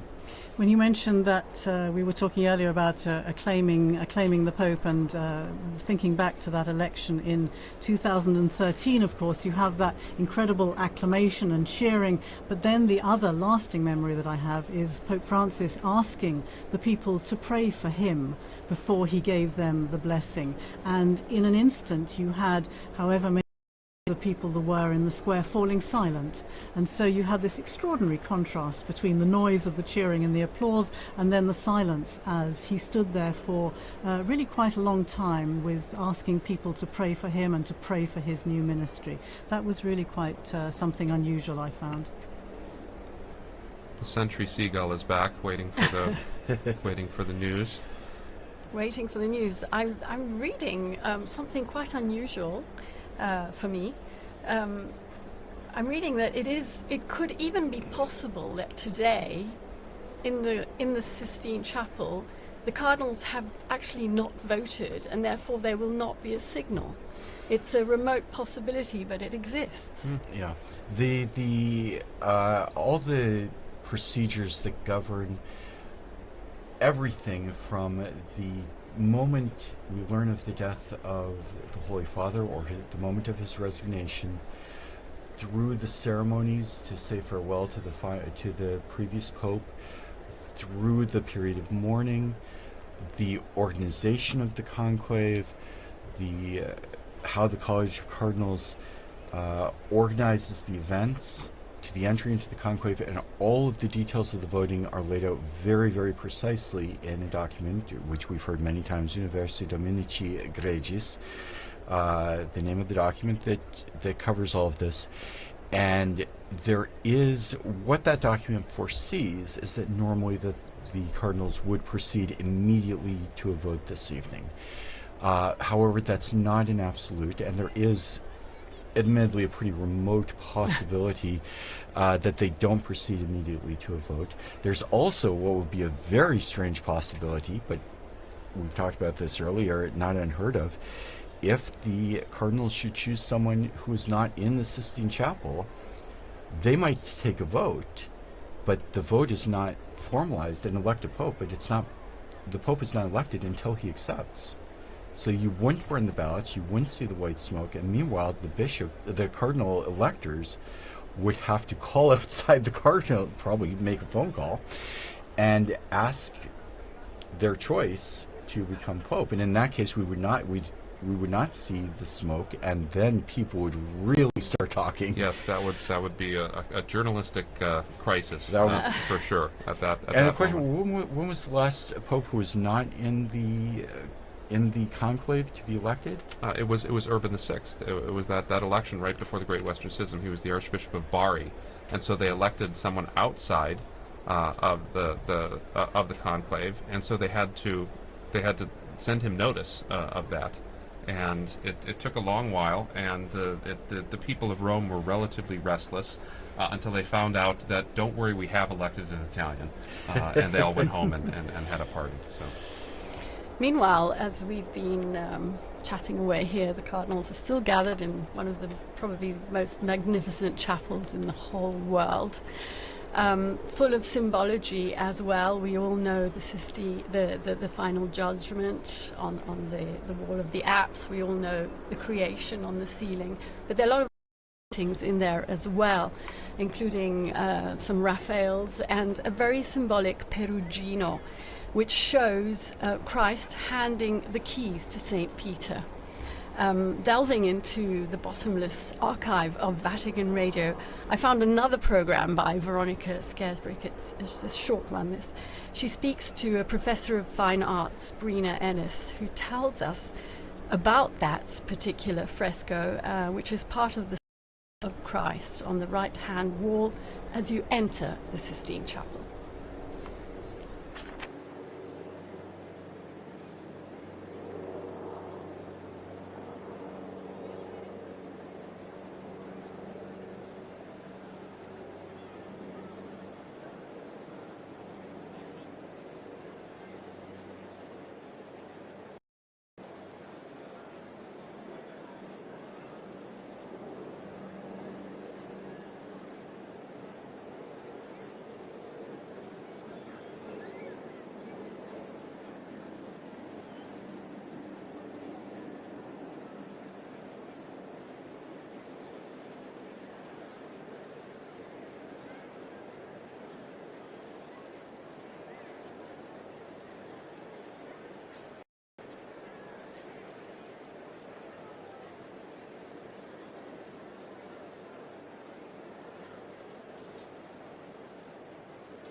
Yes, and we were listening there to Breda Ennis speaking to Veronica Scaresbrick. She mentioned there the 265th successor of Peter, so she obviously did that program just before the election of Benedict XVI. One element we haven't mentioned today, probably the most important, is the guidance of the Holy Spirit in this process. This morning the Cardinals gathered in a very important Mass, the Mass for the election of the new pontiff. The Mass was presided over by Cardinal Giovanni Battista Re. He's the Dean of the College of Cardinals. And he asked the participants in the conclave, the cardinals, to join in prayer to ask the Holy Spirit for guidance. Well, that's very important. He recalled the reading in the Acts of the Apostles, how after Christ's ascension into heaven, all were united and persevering in prayer together with Mary. And the cardinal said that all gathered here today are praying together, as well as just a few hours before the start of the conclave, under the gaze of Our Lady beside the altar in this basilica, he said, which rises above the tomb of the Apostle Peter. Professor Prudler, how important is this element? It's irreducible. I mean, the selection. We saw that with the prayers at the entrance of the conclave. We saw it with the Missa Pro Elegendo this morning. The intoning of the Veni Sancti Spiritus, the invocation of the Holy Spirit on the work of the conclave. But it's also important that we remember, as the Holy Spirit guides and protects the Church, that we know that we also must cooperate with His promptings, with the promptings of the Spirit, in order to rightly follow God's will in our lives. And the cardinal electors have to do this too. It surprises some people sometimes that when he was Cardinal Ratzinger, Benedict XVI spoke about the Holy Spirit's role in the conclave. And he said, I would not say that the Holy Spirit picks the Pope. I would say that the Spirit does not exactly take control of the affair, but rather, like a good educator, as it were, leaves us much space and much freedom without entirely abandoning us. And so the Missa Pro Elegendo this morning, the ceremonies at the beginning were meant to help the cardinals to be open to the Spirit in that way, and to put aside other agendas, other political ideologies, and be open to the promptings of grace.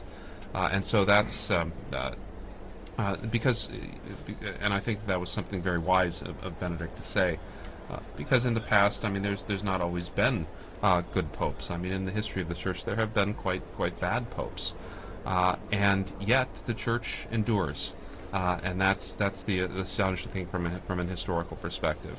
And so today we pray that we are open to the promptings of the Holy Spirit for the cardinal electors.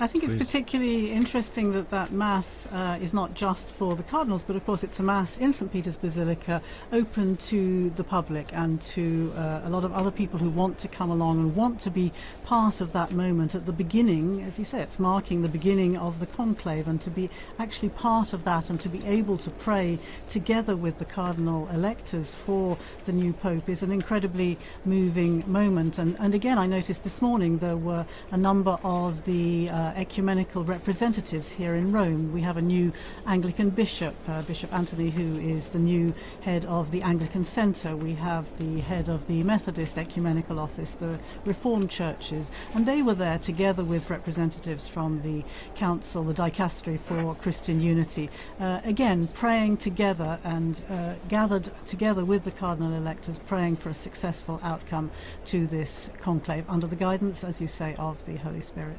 And that homily by Cardinal Re brings us back to the whole concept of unity as well, because he also reminded those present about the duty to maintain the unity of the Church on the path traced out by Christ.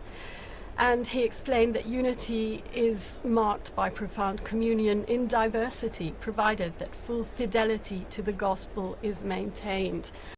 Unity in a fractured world is even more poignant. We're living in a time in which the world is so divided. Just last night we learnt of yet another conflict, and I'm referring to the clashes that erupted between India and Pakistan, as every day we remember Gaza, we remember Ukraine, we remember Myanmar, we remember South Sudan, we remember Sudan.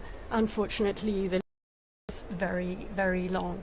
So we really do need a moral compass back in this world. I thought it was interesting during the lead up to this conclave to see the Cardinals actually issuing a statement just ahead of their gathering here in the Sistine Chapel, issuing a statement calling for peace, calling for an end to conflicts, mentioning particularly Ukraine and Gaza, but as you say, by implication the many other conflicts that are going on around Francis. And I thought it was particularly significant that the Cardinals felt it necessary to show that they were absolutely following in this direction, and therefore that these, if you like, considerations that go way beyond those of the Catholic Church and of the Christian world, but the need for dialogue, the need for mediation, the need for peacemakers in our world is particularly on their minds at the moment. And it'll be interesting to see. Of course, we know that there have been that there are cardinals representing countries. I think it's more than 70 countries across the world. Is that right? 70, around 70 countries, yes, more than 70. And therefore, obviously, these political considerations are of extreme importance, alongside all the other church business, of course, that they will have been discussing. And that communique that you mentioned, Philippa, was issued yesterday. We, the Cardinals of the Holy Roman Church, meeting in general congregation before the beginning of the conclave. That's the meetings that they hold in anticipation of the election. We, the Cardinals, noting with regret that there's been no progress in advancing the peace process in Ukraine, in the Middle East, and in so many other parts of the world. And on the contrary, attacks have intensified, especially against civilian populations. We Cardinals make a heartfelt appeal to all parties involved to reach a permanent ceasefire as soon as possible and to negotiate without preconditions, without further delay, the peace long desired by the peoples involved and by the entire world. And that's been that was certainly a constant theme in Pope Francis' pontificate. Linda, just a moment ago when you were talking about all of those trouble spots throughout the world, all those places of conflict, it sounded just like our former Holy Father, where at his audience he'd constantly go through a litany almost of places that needed our prayers, where we needed peace. And the Cardinals conclude their appeal. We invite all the faithful to intensify their supplication to the Lord for a just and lasting peace. Linda, I know you follow closely the Pope's appeals for peace over the years, not just Pope Francis, but also before that. Yes, as you were speaking, my mind immediately went to an interview that our colleague in the Africa English section did immediately after the death of Pope Francis. He interviewed the Bishop of Juba in South Sudan, who said, "We have lost the only advocate we have on this world scenario. We have lost the only voice who brings our suffering to the international community whenever he can." You know, it's a huge, huge void. Who is going to speak for us? One of the historical titles is Pontifex Maximus, right? The Pope is meant to be the chief bridge builder, and the papacy has a unique spot on the world stage to be able to do that with its diplomatic corps, with its experience in this area. And I think back, Francis stands in a long line of popes who have been dedicated single-mindedly to peace. I think Benedict, one of the reasons Benedict chose that the name was Benedict XV, the great Pope of Peace in World War I. And I think of all of the appeals that Pius XII made during the devastation of World War II. And so the papacy is a beacon and needs to continue to be a beacon for these peacemaking movements in the world. Coming back to South Sudan again, yes, popes have traditionally been peacemakers, people appealing for peace, but I think one of Francis's great strengths, of course, was his gestures, his ability to speak through gestures. And thinking of South Sudan, another thing that really comes to mind was the time that he met with the South Sudanese leaders, the president and the vice president, who were at loggerheads with each other, the conflict conflict had been dragging on. He invited them to the Vatican for that session with the Archbishop of Canterbury and the moderator of the Church of Scotland. And I'm sure you've all seen the pictures where he gets down on his knees with great difficulty, and he gets down on his knees to kiss the shoes of these leaders in an extraordinary symbolic gesture of humility, to say to these leaders, these military leaders, stop the fighting. You've been elected to serve your people. And these are the gestures that I think sadly hasn't seemed to have been able to put an end to the war in that country, but very, very poignant and powerful gestures which will remain with us. And let's remember all the times the popes have gone to the United Nations.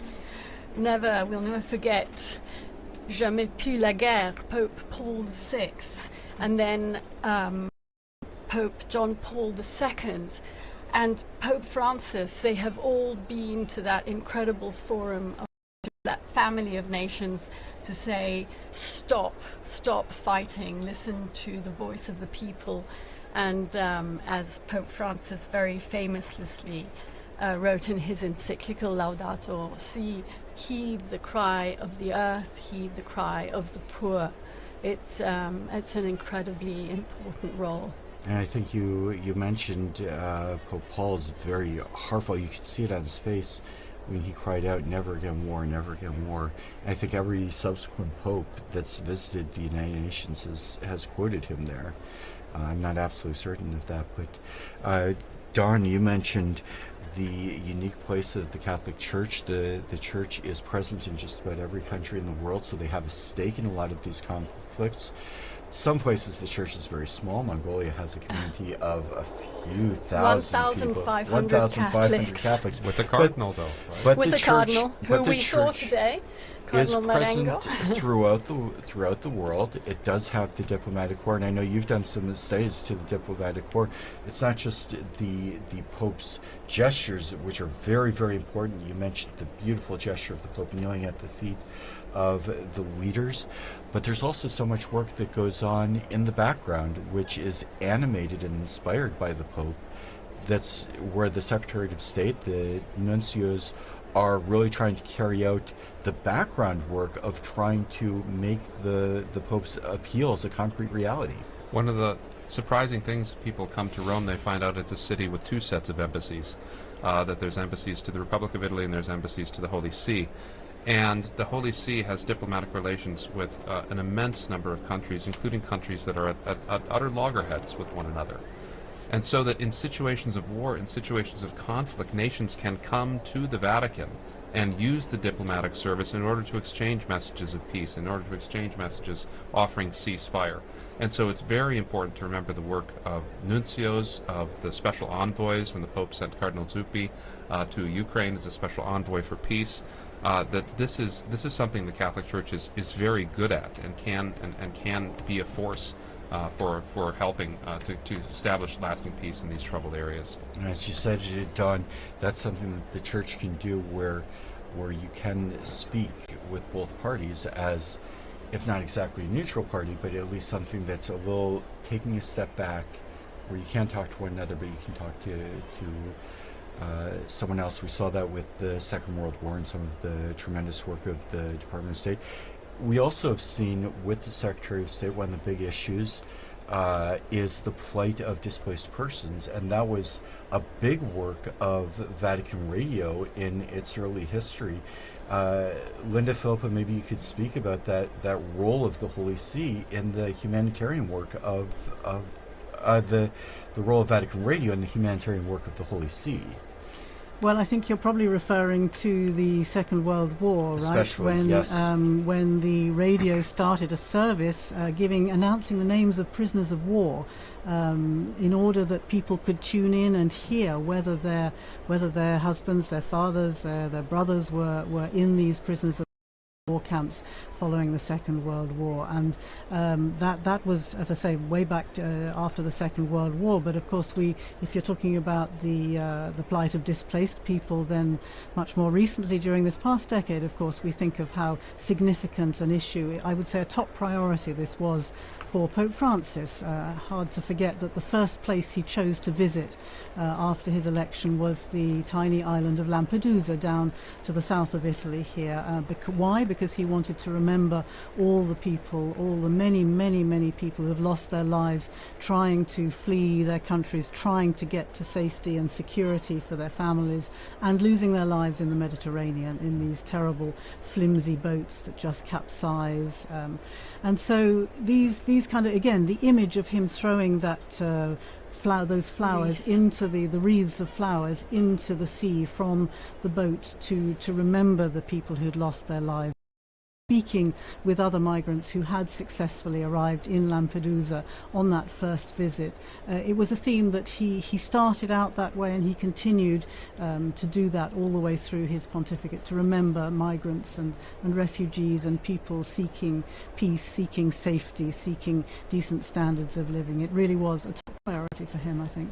And he did that in the company of the ecumenical patriarch, if I'm not mistaken. I think Bartholomew was on that boat with him. Bartholomew went to the refugee camp in Lesbos. Right. I think you're thinking of the time he visited there when he went on a trip to Greece, and he travelled there with, yes, Patriarch Bartholomew, for whom also this is a priority. And it was, again, a moving occasion to talk to many of these men, women and children who had risked everything to cross the sea to try and get to safety. And yeah, meeting with refugees in the camp there was another very significant moment. But also here in the Vatican, you remember, he invited families, he had families come over here with the help of the St. Egidio community. The Humanitarian Corridors. The Humanitarian Corridors program. There was an awful lot of work went on together with the Dicastery for Integral Human Development and the Refugee Department there, and all the work that's been done, particularly during this past decade, I would say, is extremely significant.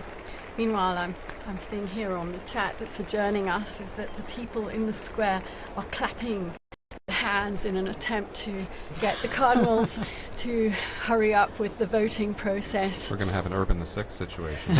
Oh. They've been in there for a couple of hours now, haven't they? They have been, yeah, they've been waiting out there. Maybe we can take a short musical break. Mm-hmm.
And once again, we welcome you to Vatican Radio's live coverage of the Conclave to elect the 266th successor of St. Peter. 267th Pope, 266th successor, I think is last count. But that's actually an interesting point because the official list of popes has changed numerous times over the years, and in fact there was a change in the 20th with different popes who had traditionally been counted as popes suddenly struck from the list, and perhaps some other clarification from historical scholars. Well, so you have things like Benedict IX, who was pope 3 different times, and then John the 20th that didn't quite make the list eventually, and so they had to skip one. And so the list of popes does, when historians look at these things and they get more details and they get more ideas, the Church will decide whether or not that this person was a legitimate Roman pontiff or not. Because this is an important question. This is a Catholic fact. We have to know who is the Pope. We have to know because Christ promised this to his Church, and so it's critical that we know who and what are. But so sometimes in the dim recesses of history where we have too few records, it's difficult to say for sure. I'm not a historian myself, but of course the medallions in the great Basilica of St. Mary Major that contain the images. Now that's St. Paul's Basilica outside the walls. St. Paul's outside the walls, yes, you're right. Yeah. But presumably the number up on the wall there is what we consider to be the official tally, is that right? Not quite, in fact, because at least a few anti-popes are up in medallions, including my personal favorite, at one time considered a pope, now considered an anti-pope, Pope Christopher, the one and only. He's one of them that they struck from the list due to the rather odd circumstances, untoward circumstances regarding an election of his accession. Well, if you are just joining us, we are entering the third hour of our coverage of the Conclave. We are anxiously awaiting smoke to appear from the chimney in above the Sistine Chapel. That's still not happening. As we heard just a little while ago, the crowds that have now gathered in St. Peter's Square are getting a little enthusiastic in their expectation of the Pope. Our third hour, I would like once again to thank our television and radio partners, including EWTN TV, Catholic Faith Network in America, Shalom World Television Network USA, Atmadarshan TV, Catholic TV, Mada TV India, and Uganda Catholic Television, UCTV, as well as radio partners Luminous Radio and Radio Katipunan in the Philippines. I'm here with our very learned guests, Philippa Hitchin and Don Prudlow, and perhaps we could talk a little bit about what we can expect.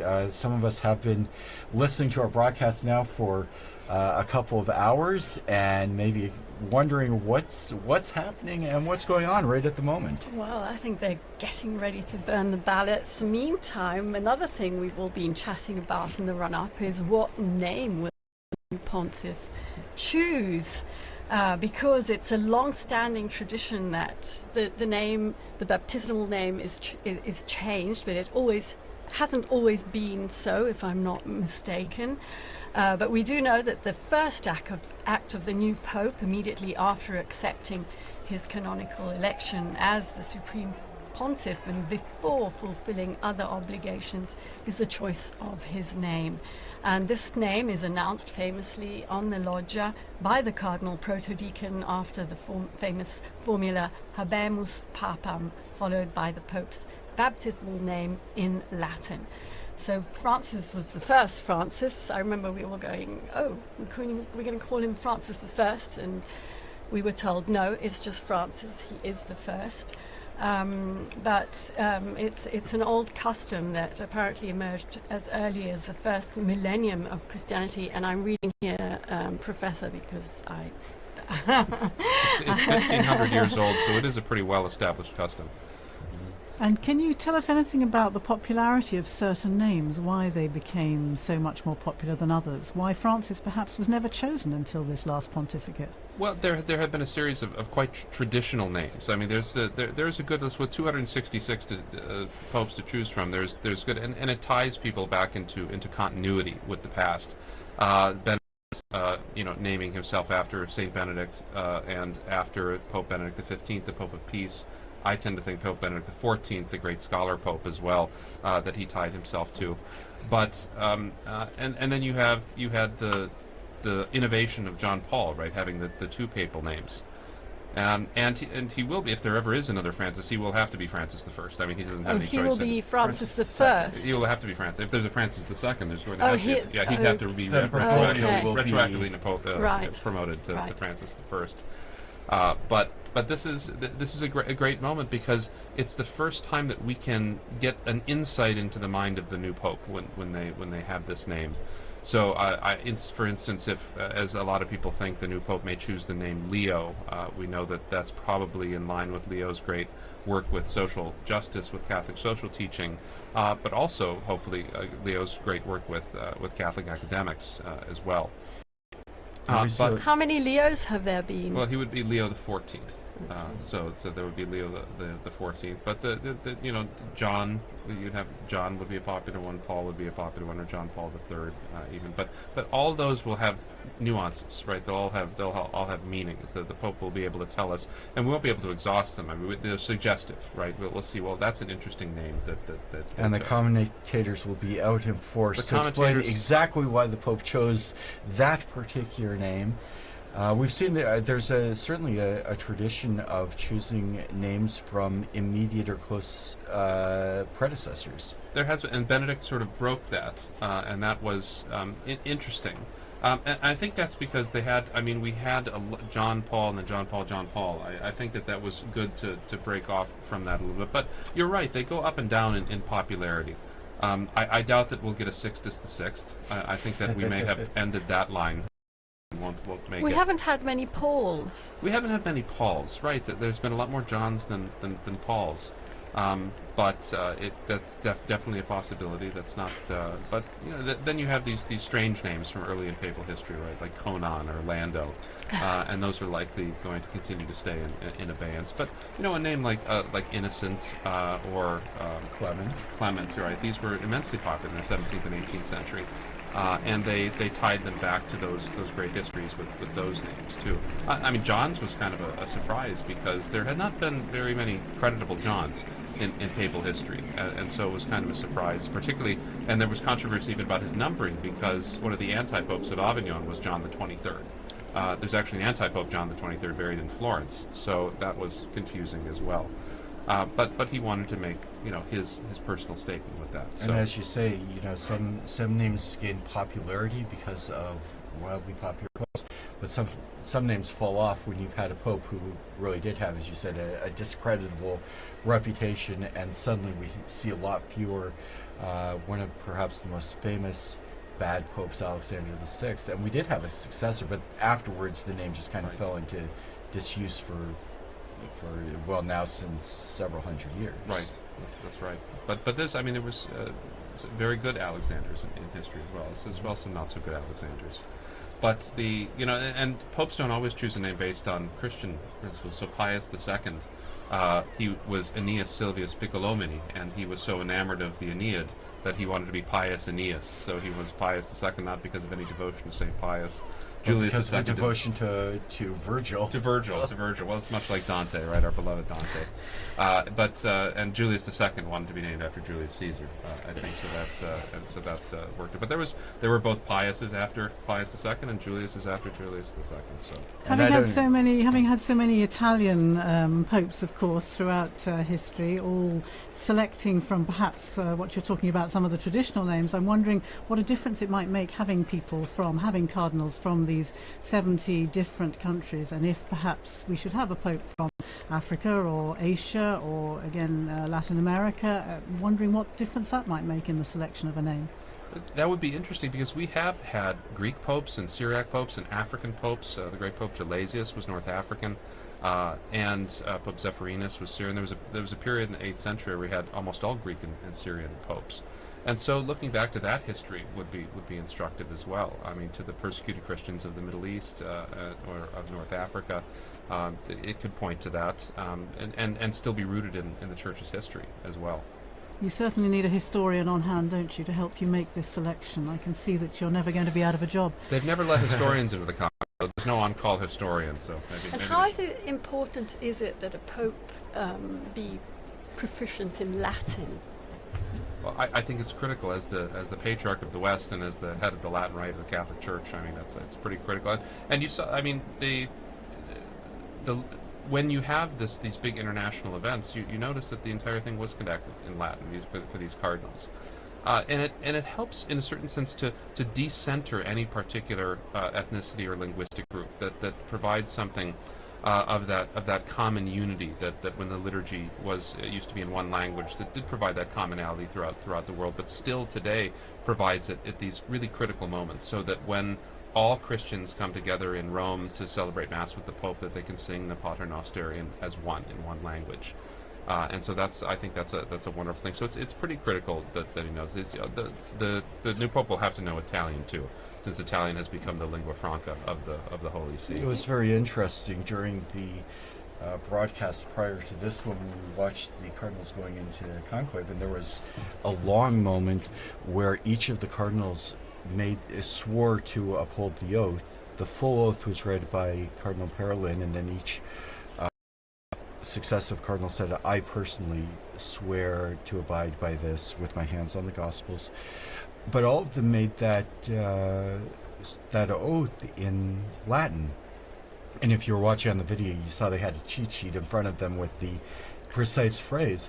What was really fascinating, you saw Latin cardinals, but you also saw cardinals from Eastern churches from all over the world, and each of them was pronouncing the exact same words in Latin in their own language. And I thought that was one of the most moving parts of the ceremony, where you'd hear an American, perhaps with a bit of an Irish accent, and you'd hear a Japanese cardinal or an African cardinal, or cardinals from all over the world. Mm-hmm. I heard Stephen Brislin with his South African accent. For those of you, I mean, we all remember Pope Benedict pronouncing his Latin with a very strong German accent, which I found very endearing. So it really does offer a kind of point of unity where it's not a living language that's going to be privileged, but it's a language that everybody can kind of have a share in. And yet the language question, of course, is quite an issue for cardinals coming from so many different countries, perhaps in places where they haven't had an education in Latin to the same degree as would happen here, for example, in the universities, the pontifical universities in Rome. Even in the general congregations and so on and so forth, what is the general rule language that is spoken? You mentioned the need to speak Italian, of course, if you are elected Pope, because that is the language. As the Bishop of Rome, you're expected to have a good command of Italian, but that isn't necessarily the case for a lot of these men, is it? Several popes have reiterated the importance of learning Latin, and so, because I mean that's the language of canon law and of all official documents in the Catholic Church. It's really critical that we help to form young priests, especially in emerging countries. But then we also expect them, like you said, we expect them to learn Italian too, and so this is also extremely difficult for particularly non-Mediterranean, non-Western people, and so a privileging of Latin would sort of decenter Italian in that way a little bit. You would still have to learn Italian, but you'd have this more focused on the universal language. And that's been an interesting question. Up until not very long ago, most of the would have had some common language, maybe not knowing Latin very well, but having a little bit so that they could at least talk to one another. And we already saw in the general congregations before that in the various synods, the synods of synodality, where you have to come up with a language that people can understand, or make sure that different addresses, documents are translated into various languages.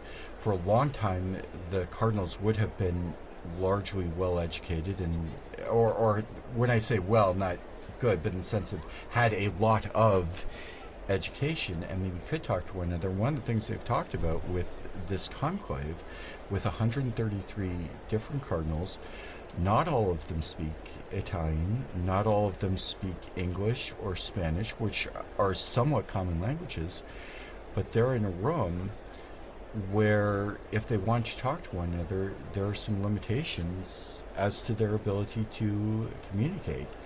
And that and we see it with synodality too, right? We often get shunted off into language groups, right?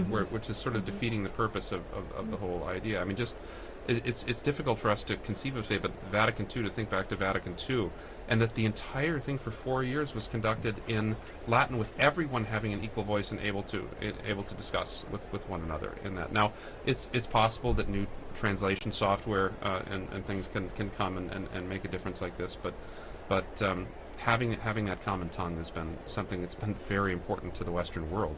That would be an interesting technological change if in some future conclave they're all issued a universal communicator to translate on the spot, and then you don't have to worry about translators coming in and violating. And I think about that ecumenically too, because I mean the use of Latin transcended the boundaries of the Catholic Church for so many centuries. In Europe, it was the common diplomatic language. It was the language. There's a famous exchange between C.S. Lewis and an Italian priest. Neither of them spoke the other's language, so they wrote each other letters in Latin. And so that is one of those commonalities too that we all share.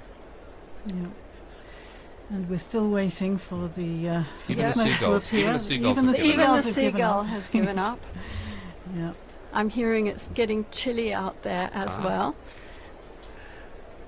And one of the things that we can expect that at least some of the cardinals probably have in mind what effect this is having on people outside. I would think, yes. Could be a good sign because, or it could be just that they're waiting to burn the ballots. Who knows? But they should, because it's just one ballot, that they wouldn't have to wait after the scrutiny is done. But as you were saying earlier, I think, Chris, this is going to affect timings, isn't it? I'm imagining not just today, but we start again tomorrow morning. Just give us a recap of the times that are expected. The Cardinals gather again at 9 o'clock in the morning, is that right? Inside the Sistine Chapel? They begin with Mass and prayer. The actual voting is largely, as we've said, it's not a point. The conclave is not a place where people are going to get up and give campaign speeches, or much speeches at all. I've heard many cardinals talk about conclaves as more like a retreat than anything else, and when they come into the Sistine Chapel and do the vote, that's all they do. So what we've been kind of expecting, it's very imprecise, as we're seeing even as we speak, we're kind of expecting the first votes to take place and maybe be finished up by 10:30 or 11 o'clock in the morning. If there's a positive outcome, we would see the white smoke then. If not, proceed immediately to a second vote, which is then going to take another hour, an hour, or an hour and a half. And at the conclusion of that vote, they will burn ballots from both of the previous scrutinies. So the idea is that might happen around 1 o'clock each day. Yeah, and let's remember that this service that we are providing is not just in English, of course. Being Vatican Radio, it's in 7 languages, the live service that we are doing now, but the other languages will also be broadcasting, so it's going out in a lot of languages as we speak, and of course everything is on our website, on our social media, on Twitter, and not just spoken languages, and not just spoken languages, the sign languages, in various sign languages. There's the Italian sign language, the American sign language, and I'm hearing we have Devon on the line. He's still in the square. Devon, hello, hi, good.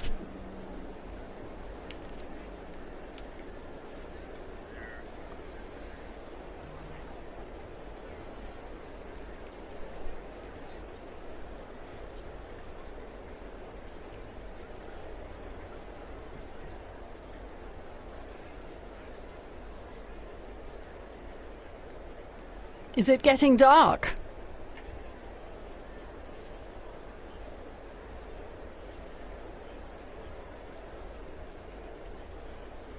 We're all wondering what's going to happen. We've the two and a half hours since the beginning of this commentary, and so yes, the seagull appears to have also left its position next to the chimney. Perhaps also growing impatient.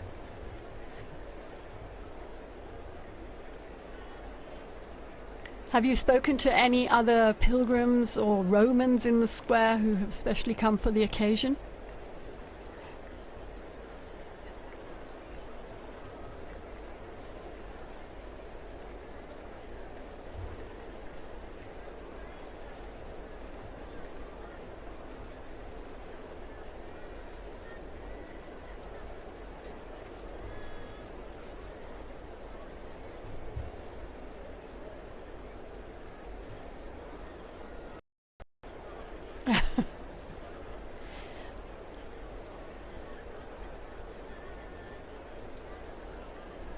Absolutely.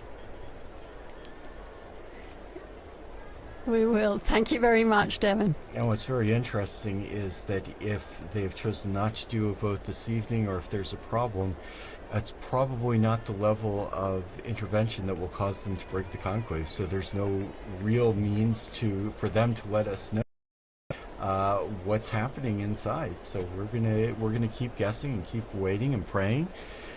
For those of you who are listening in, we can tell you a little bit about how you can listen in to and follow the papal election on Vatican Media. As we mentioned, we followed the Mass for the election of the Roman Pontiff earlier this morning. You can learn some more about that on our website. If you're watching on TV, you see our famous seagull has returned, at least one of them. There are various languages that you can follow the events in, including sign languages, American Sign Language, and some of the Spanish and Italian versions. Vatican Media is also providing video and photo coverage of the various events that took place today, the Mass and the entry into the Conclave. And we will be opening up a live broadcast for each of the periods when we do expect a papal vote, continuing tomorrow morning, beginning at, I believe, 10 a.m. I think the broadcast goes live at 10:30 a.m. 10:30 a.m. And you can go to our Vatican website to find all of the broadcast times, and we do really hope you will join us.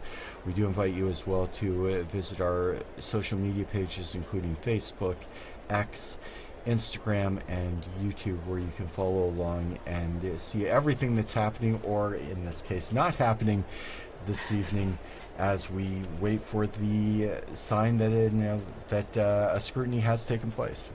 You're talking about social media, you're talking about the radio broadcasts. Of course, the Osservatore Romano, the Vatican newspaper, is also waiting anxiously for the results of this papal election. If I remember rightly, they produce a special edition, remember rightly. Yes. And almost as soon as the announcement is made on the balcony, the presses start rolling, or at least the copy editors start putting out this edition so that it can be distributed free, I think, in St. Peter's Square to people as soon after the event. As was the one that marked the passing of Pope Francis. Meanwhile, they tell me we have someone else in the square. It's Sister Nina Krafic here at the Dicastery for Communications. She is a communications expert. Nina, hello.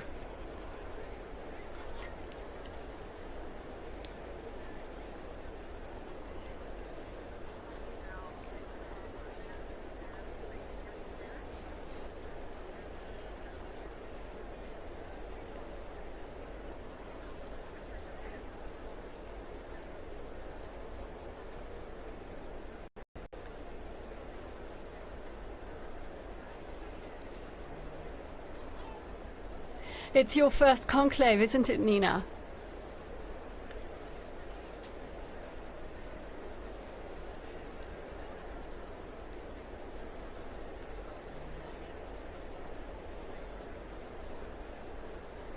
You are an expert in communications, but not only in social media communications. How do you think Generation X, the millennials, are following this conclave? How do you think? I was speaking about social media, which is very much your field, and getting the message out to the younger generations. How are they following this conclave? What kind of interest have you been perceiving from them? You are very young yourself, Nina.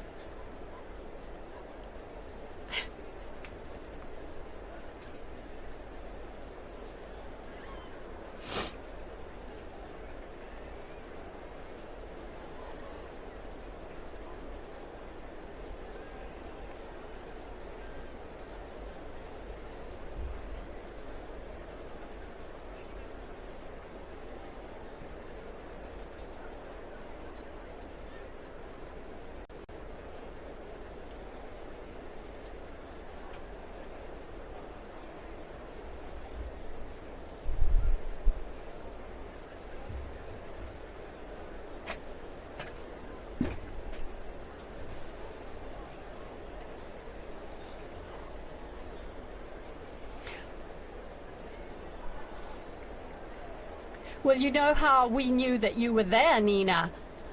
Leo, my son Leo, saw you on Instagram in the square.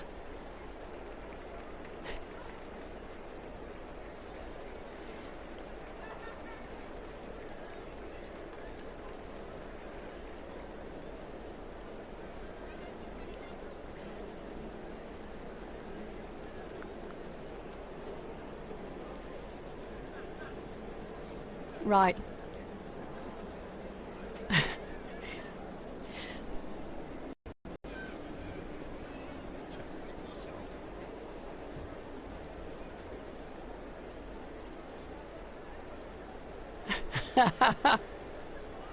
A chimney and a seagull, yes.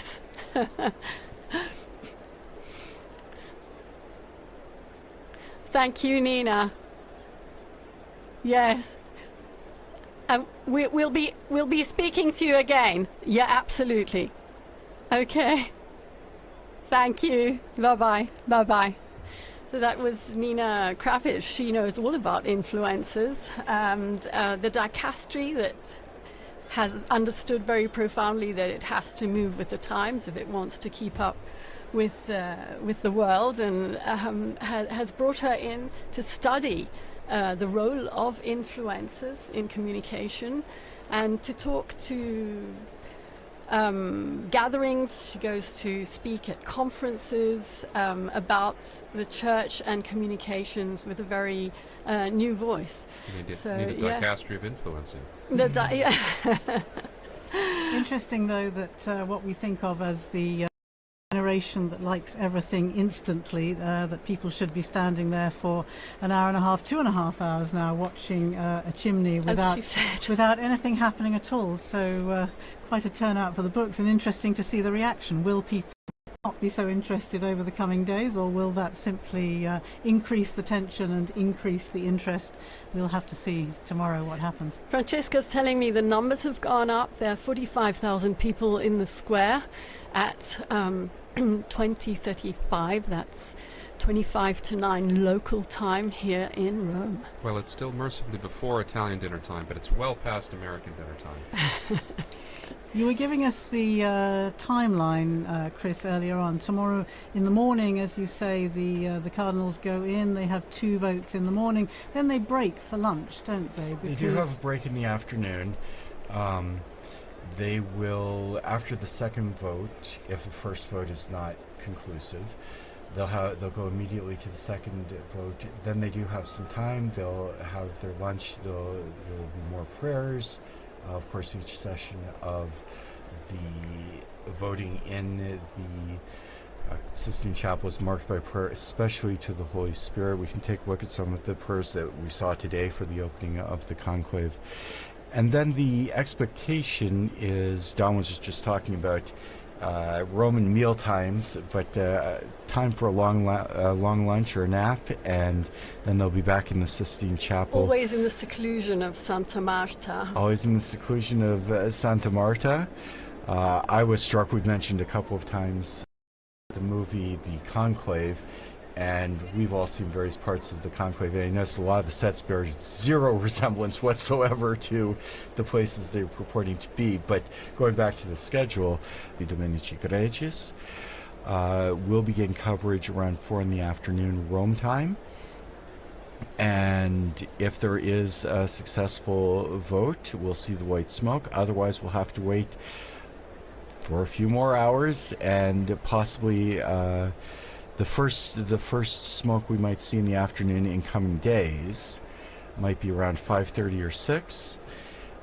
Later, if it does go to a second ballot, we will see smoke of some sort, hopefully, around 7 or 7:30 is the expectation. But as we talked about, there was I'm getting news about that. Apparently, the last time there was not a vote, so there was no smoke during the session, was in 1941.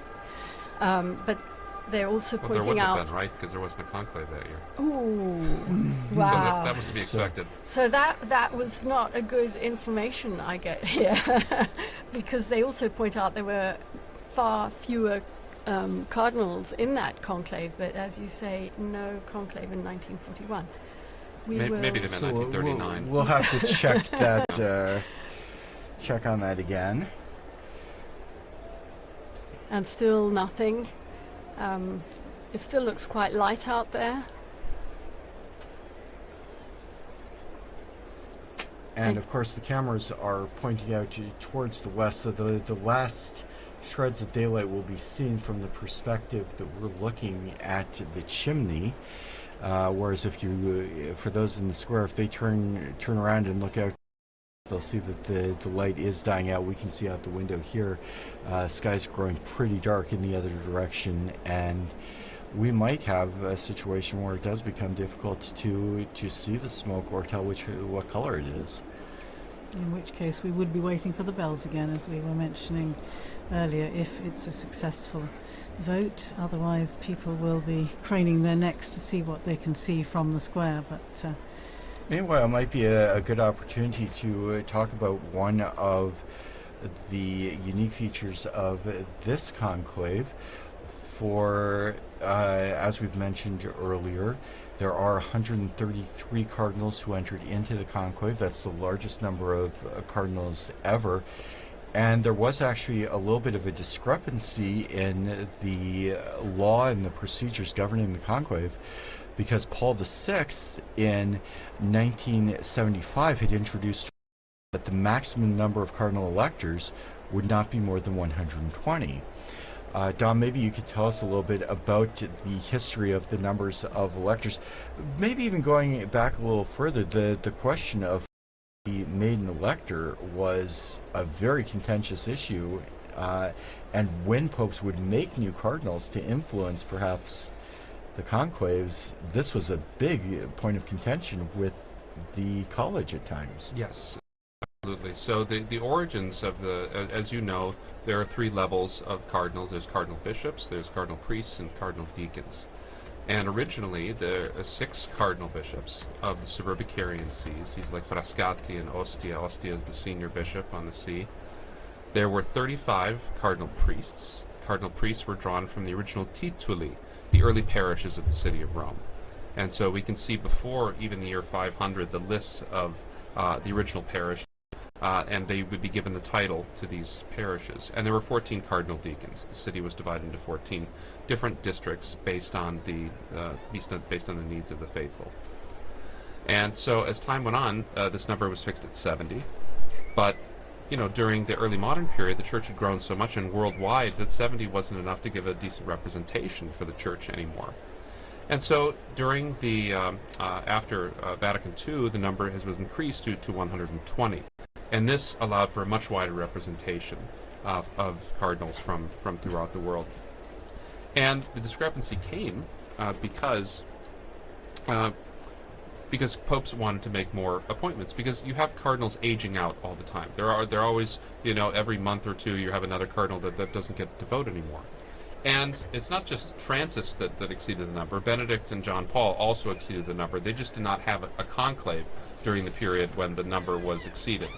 And so clearly it's the manifest will of the supreme legislator, the three last popes, that if there were to be a conclave, it would be that all the eligible electors. So the cardinals a couple days ago made a decision saying that this was the manifest will of the elector. All cardinals under 80 who are in Rome and can participate can vote. Joining us now in studio, we have Joseph Tulloch, our very own Joseph Tulloch from the English section. We were mentioning the Mass. Joseph was actually one of the readers at that Mass, as he read the other day at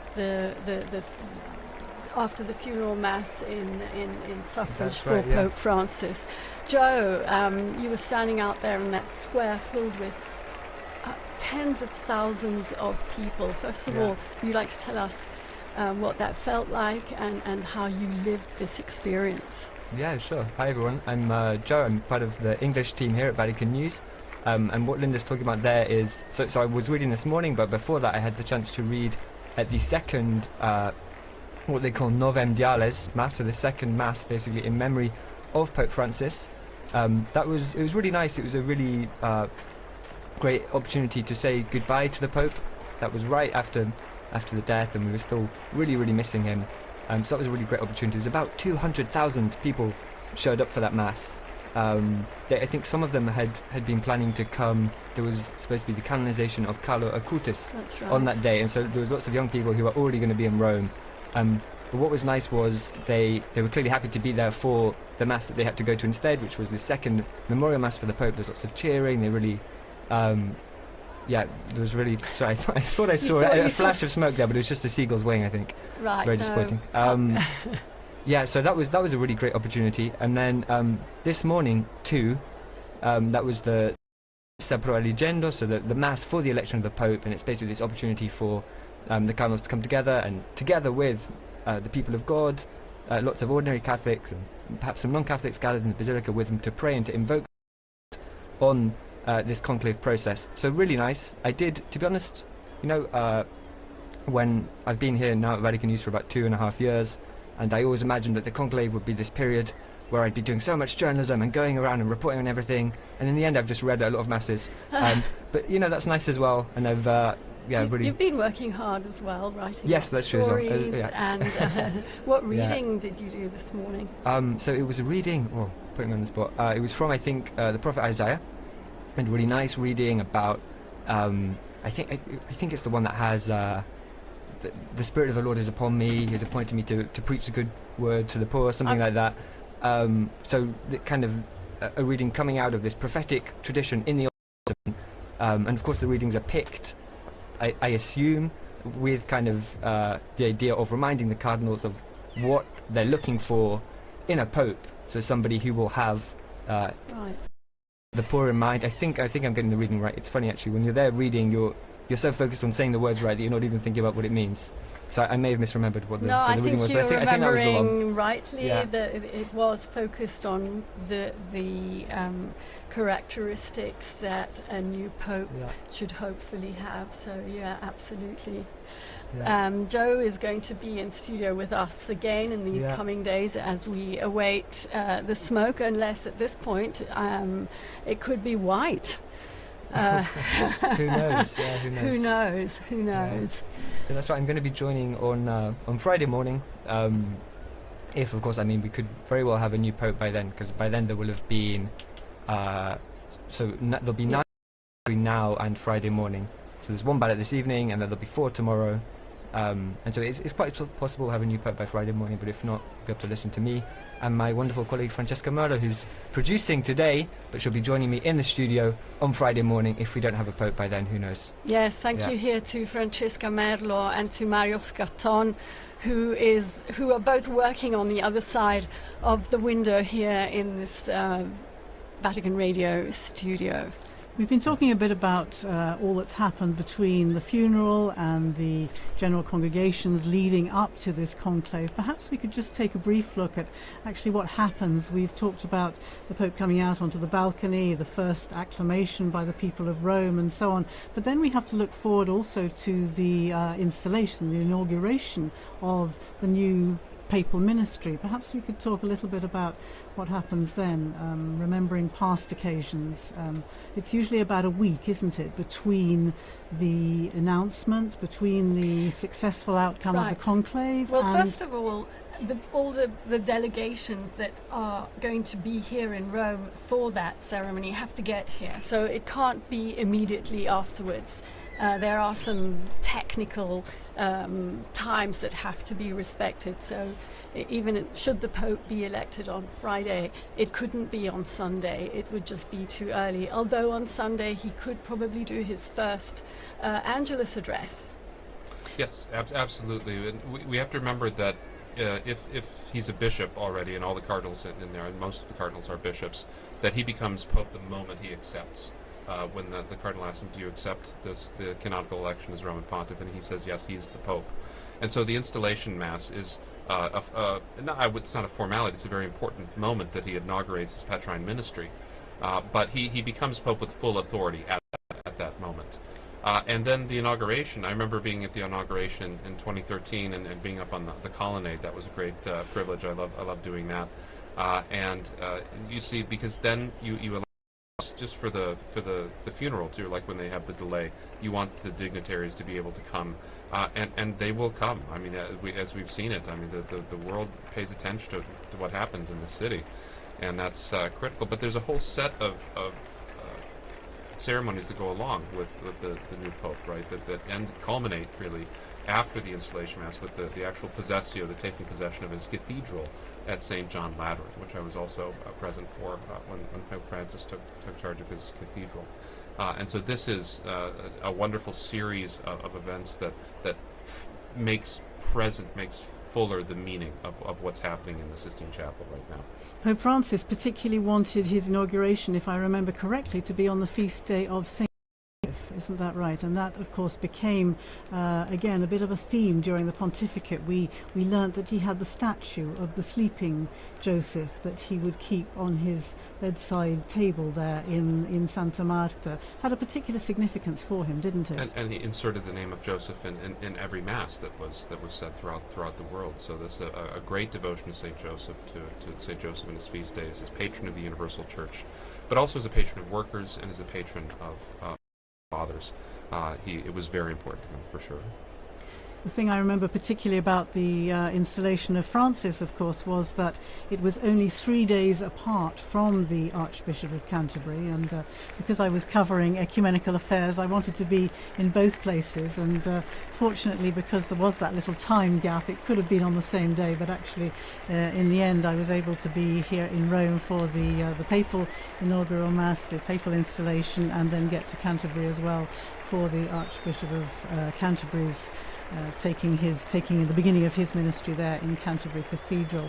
And there was a nice, when Francis died, there was a nice little tribute from Justin Welby, no longer of course the Archbishop of Canterbury, but there was a nice tribute in which he talks about his first meeting with Pope Francis, and he was ushered into these, extraordinarily elaborate and baroque surroundings in the Apostolic Palace, and feeling a little bit intimidated anyway, and he sits down, and the Pope begins by saying, I'm senior to you, as you know, and of course his kind of heart sunk, and he thought, well, this kind of wasn't the tone I was expecting, and then the Pope looks up and jokes and goes, by 3 days only, and that was kind of the tone that the jokes continued, and it was the beginning of a very strong relationship in which they kind of lived out this ministry of walking and working together, which became the leitmotif of the sort of Anglican Catholic dialogue through this past 12 years. Well, in a much more modest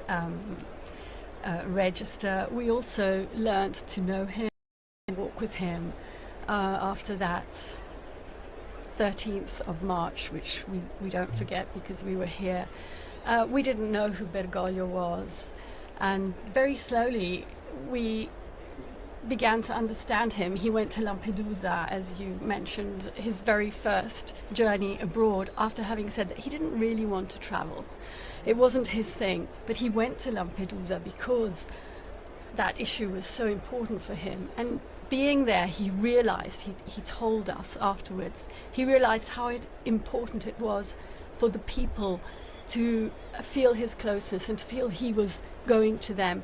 And he ended up undertaking 48 apostolic journeys abroad, as well as many others within Italy. Joe was on his last apostolic journey abroad to Belgium.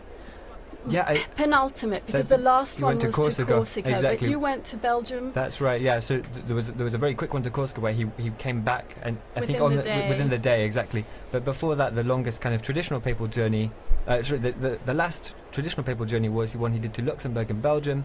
I was with the Pope for the stop he did in Belgium, and it was an interesting papal journey because it came right after this huge one that lasted several weeks across a couple of countries in Asia. So 4 countries. 4 countries in Asia. Asia and Oceania. Yeah, and there'd been some. So, for instance, he'd been in East Timor, where something crazy like 70% or 60% of the population turned up for a mass he celebrated, and these incredible scenes. And I think it's the most Catholic country in the world, with the possible exception of Vatican City. No, I think it's more Catholic than the Vatican City. Okay. That's what the Vatican officials quit. But right. And so he'd just come back from that, and then he came to Belgium, which is obviously a fair country.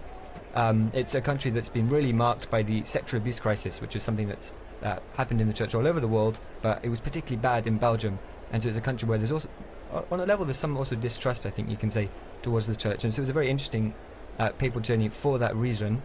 The Pope did a couple of things. So he met with survivors of sexual abuse, and that was a closed-door meeting, so there were no journalists there. We don't know exactly what was said, but there were some interviews afterwards with some of the survivors who said that he really listened to them and they felt moved by that.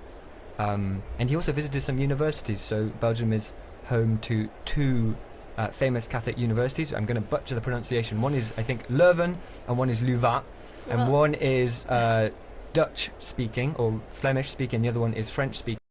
2 very historic, very prestigious Catholic universities, and the Pope visited both of them. There was, if I remember rightly, there was at Leuven, the Flemish Dutch-speaking one. He kind of had an exchange with the professors, and then what was interesting was afterwards when he came to Louvain, it was more dialogue with the students.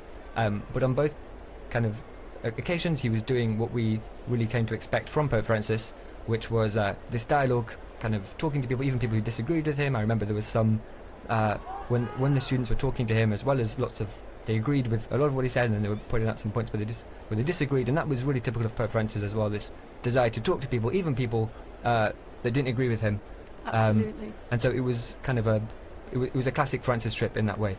I was speaking to the international director of the Jesuit Refugee Service just slightly after his death, and he said very much what you have been saying. He would sit down and enter into dialogue with the person he had before him, and it was never a problem to disagree or to listen to a differing perspective. In fact, he was interested in doing exactly that.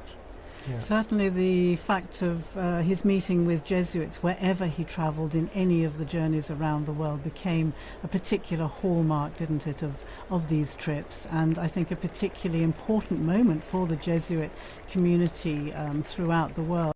I'm wondering, Don, if you can tell us anything about the frequencies of popes belonging to particular orders as opposed to those who don't. I mean, it's not terribly common. We remember it was almost a shock when Jorge Bergoglio was a Jesuit, right? It was kind of popularly thought that a Jesuit would never become pope, so that was very shocking. There have been several popes from religious orders, from the Franciscans and Dominicans. Each have a handful of popes. None since the 18th century, late 18th century. There have been some monk popes, particularly during the period of the monastic revival in the 11th century. But by and large, they have been taken, a lot of them, from the secular clergy. That's been mainly, and they've kind of gone back and forth between the diplomatic corps and between canon lawyers and theologians, and that's been pretty much the case. There hasn't been too much of a, while there is always, I would say, about 50% of representation in the College of Cardinals come from religious orders. They do not often get elected to the papacy. I don't think it's any particular animus against. It maybe historically have been against Jesuits, but that's not. But and I'm talking back from the very foundation of the order. But it's really something that's the person has to fit the job too. And very often religious orders are focused on a ministry. They're focused on a particular specialty. And the pastor, the secular priest, the bishop has got to be all things to all people. And that often is better training for the kind of things you'll encounter in the papacy than other forms of religious living. And I'm wondering, is that 15% roughly the same today with the cardinals who are gathered behind the walls of the I'd Sistine have to Chapel? look. I could make a count, but I would suggest it's roughly 15 to 20%. And so after the Pope died, I saw a couple of headlines saying something along the lines of Pope Francis never stopped being a Jesuit, and this idea that as you were saying there, that each of these orders has their own charism and they really mark the members of those orders. I don't know if you have any thoughts about the ways in which Pope Francis never stopped being a Jesuit, the ways in which his Jesuit formation really shaped him and became the Pope that we all knew. I think the Jesuit formation creates such strong individuals. They are able to. I mean, think of the great Jesuit missionaries that are able to operate. They're meant from the very foundation not to live in religious community, right? I mean, they're meant to be able to be sort of sole proprietors sometimes when they need to be, and so go off like Francis Xavier around the world by themselves, never see another Jesuit for years and years and years. And I think that kind of style, that kind of particularly was very much in evidence in ways that you might not see from a Dominican perspective as well. So I think that strongly individualistic way of doing things. I don't mean individualism in a bad sense. I mean a strong, well-formed person that is able to act and knows their mind and acts in that way. And Jesuit formation is really effective at creating that. Discernment, which is a particular feature of the spiritual exercises of the Jesuit mindset in some ways, and of course the discernment process is perhaps at the basis of this synodality, the synods on synodality and so on that Pope Francis has begun and as we know has set in place, set in motion through to another synod in 2028. I think that would perhaps. I'd like to remember Pope Francis's last gift, which was a Pope Mobile that has been readapted, thank you, Philippa, into a health clinic for the people of Gaza. I think that is such a significant and powerful gesture, reminding the world of those most in need. And it came, of course, following the phone calls that he traditionally made so regularly to the parish, the Holy Family Parish in Gaza, which I think you visited. I was able to do so when I went there to the Holy Land some years ago, and was able to go to Gaza with the previous parish priest, and you know how significant it is, how important it is in any situation of conflict like that to know that the world has not forgotten you, to know that people are praying for you, that people are praying for peace. And clearly those phone calls that Pope Francis insisted on making right up until even the previous weekend. From the hospital, when he was in the hospital, when he could, he would call Padre Romanelli and just ask them what they'd had for dinner. We do have so we have 21 hours. It's 9 o'clock in the evening here in Rome. And that is, They took their time with it. They took their time. They had a good think. They listened to a meditation by the papal preacher, which probably took time as well. Definitely black smoke there, I would say. And I wonder what the reaction is in the square below, to the crowds who are seeing that and knowing that there has been no decision no successful outcome on this occasion. And now we have a shot of the square. I can see some cell phones flashing away there. Whether they'll be able to capture that black smoke billowing in the wind there out of the chimney and away across the rooftop of the Sistine Chapel and the rest of the Vatican museums, I'm not sure, but that's certainly black smoke. I wonder if we have some sound from the square there. Do we have squares? No, we don't. They tell us we don't. But we can see. Here we are.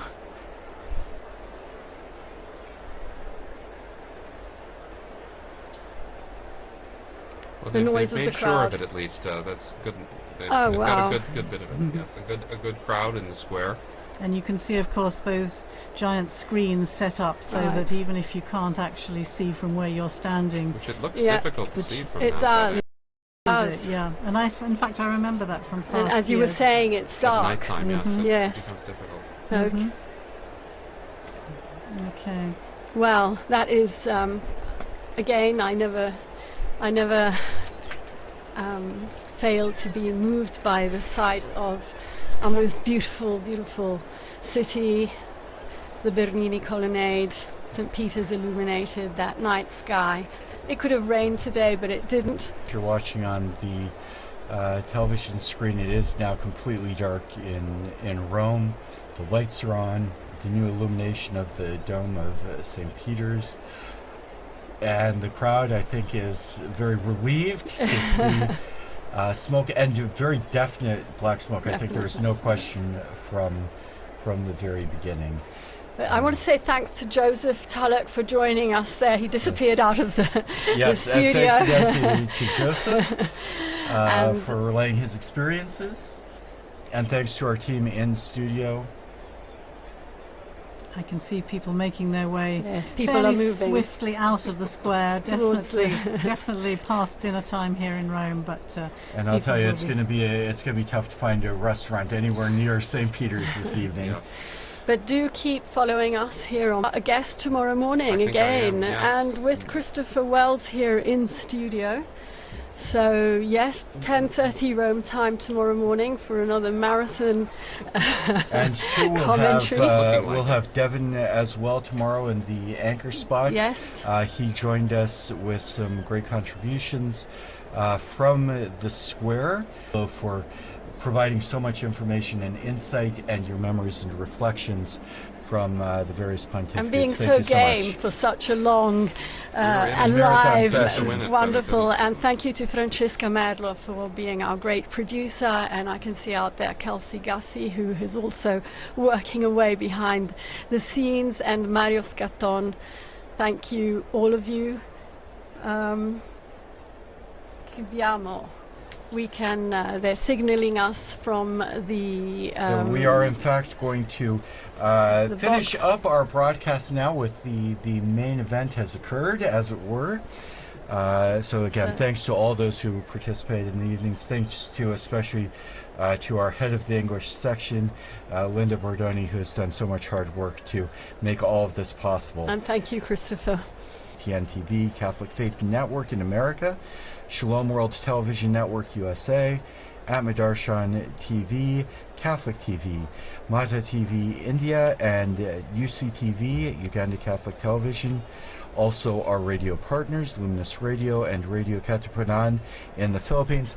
Thanks to all of you. Please join us again tomorrow. Laudetur Jesus Christus.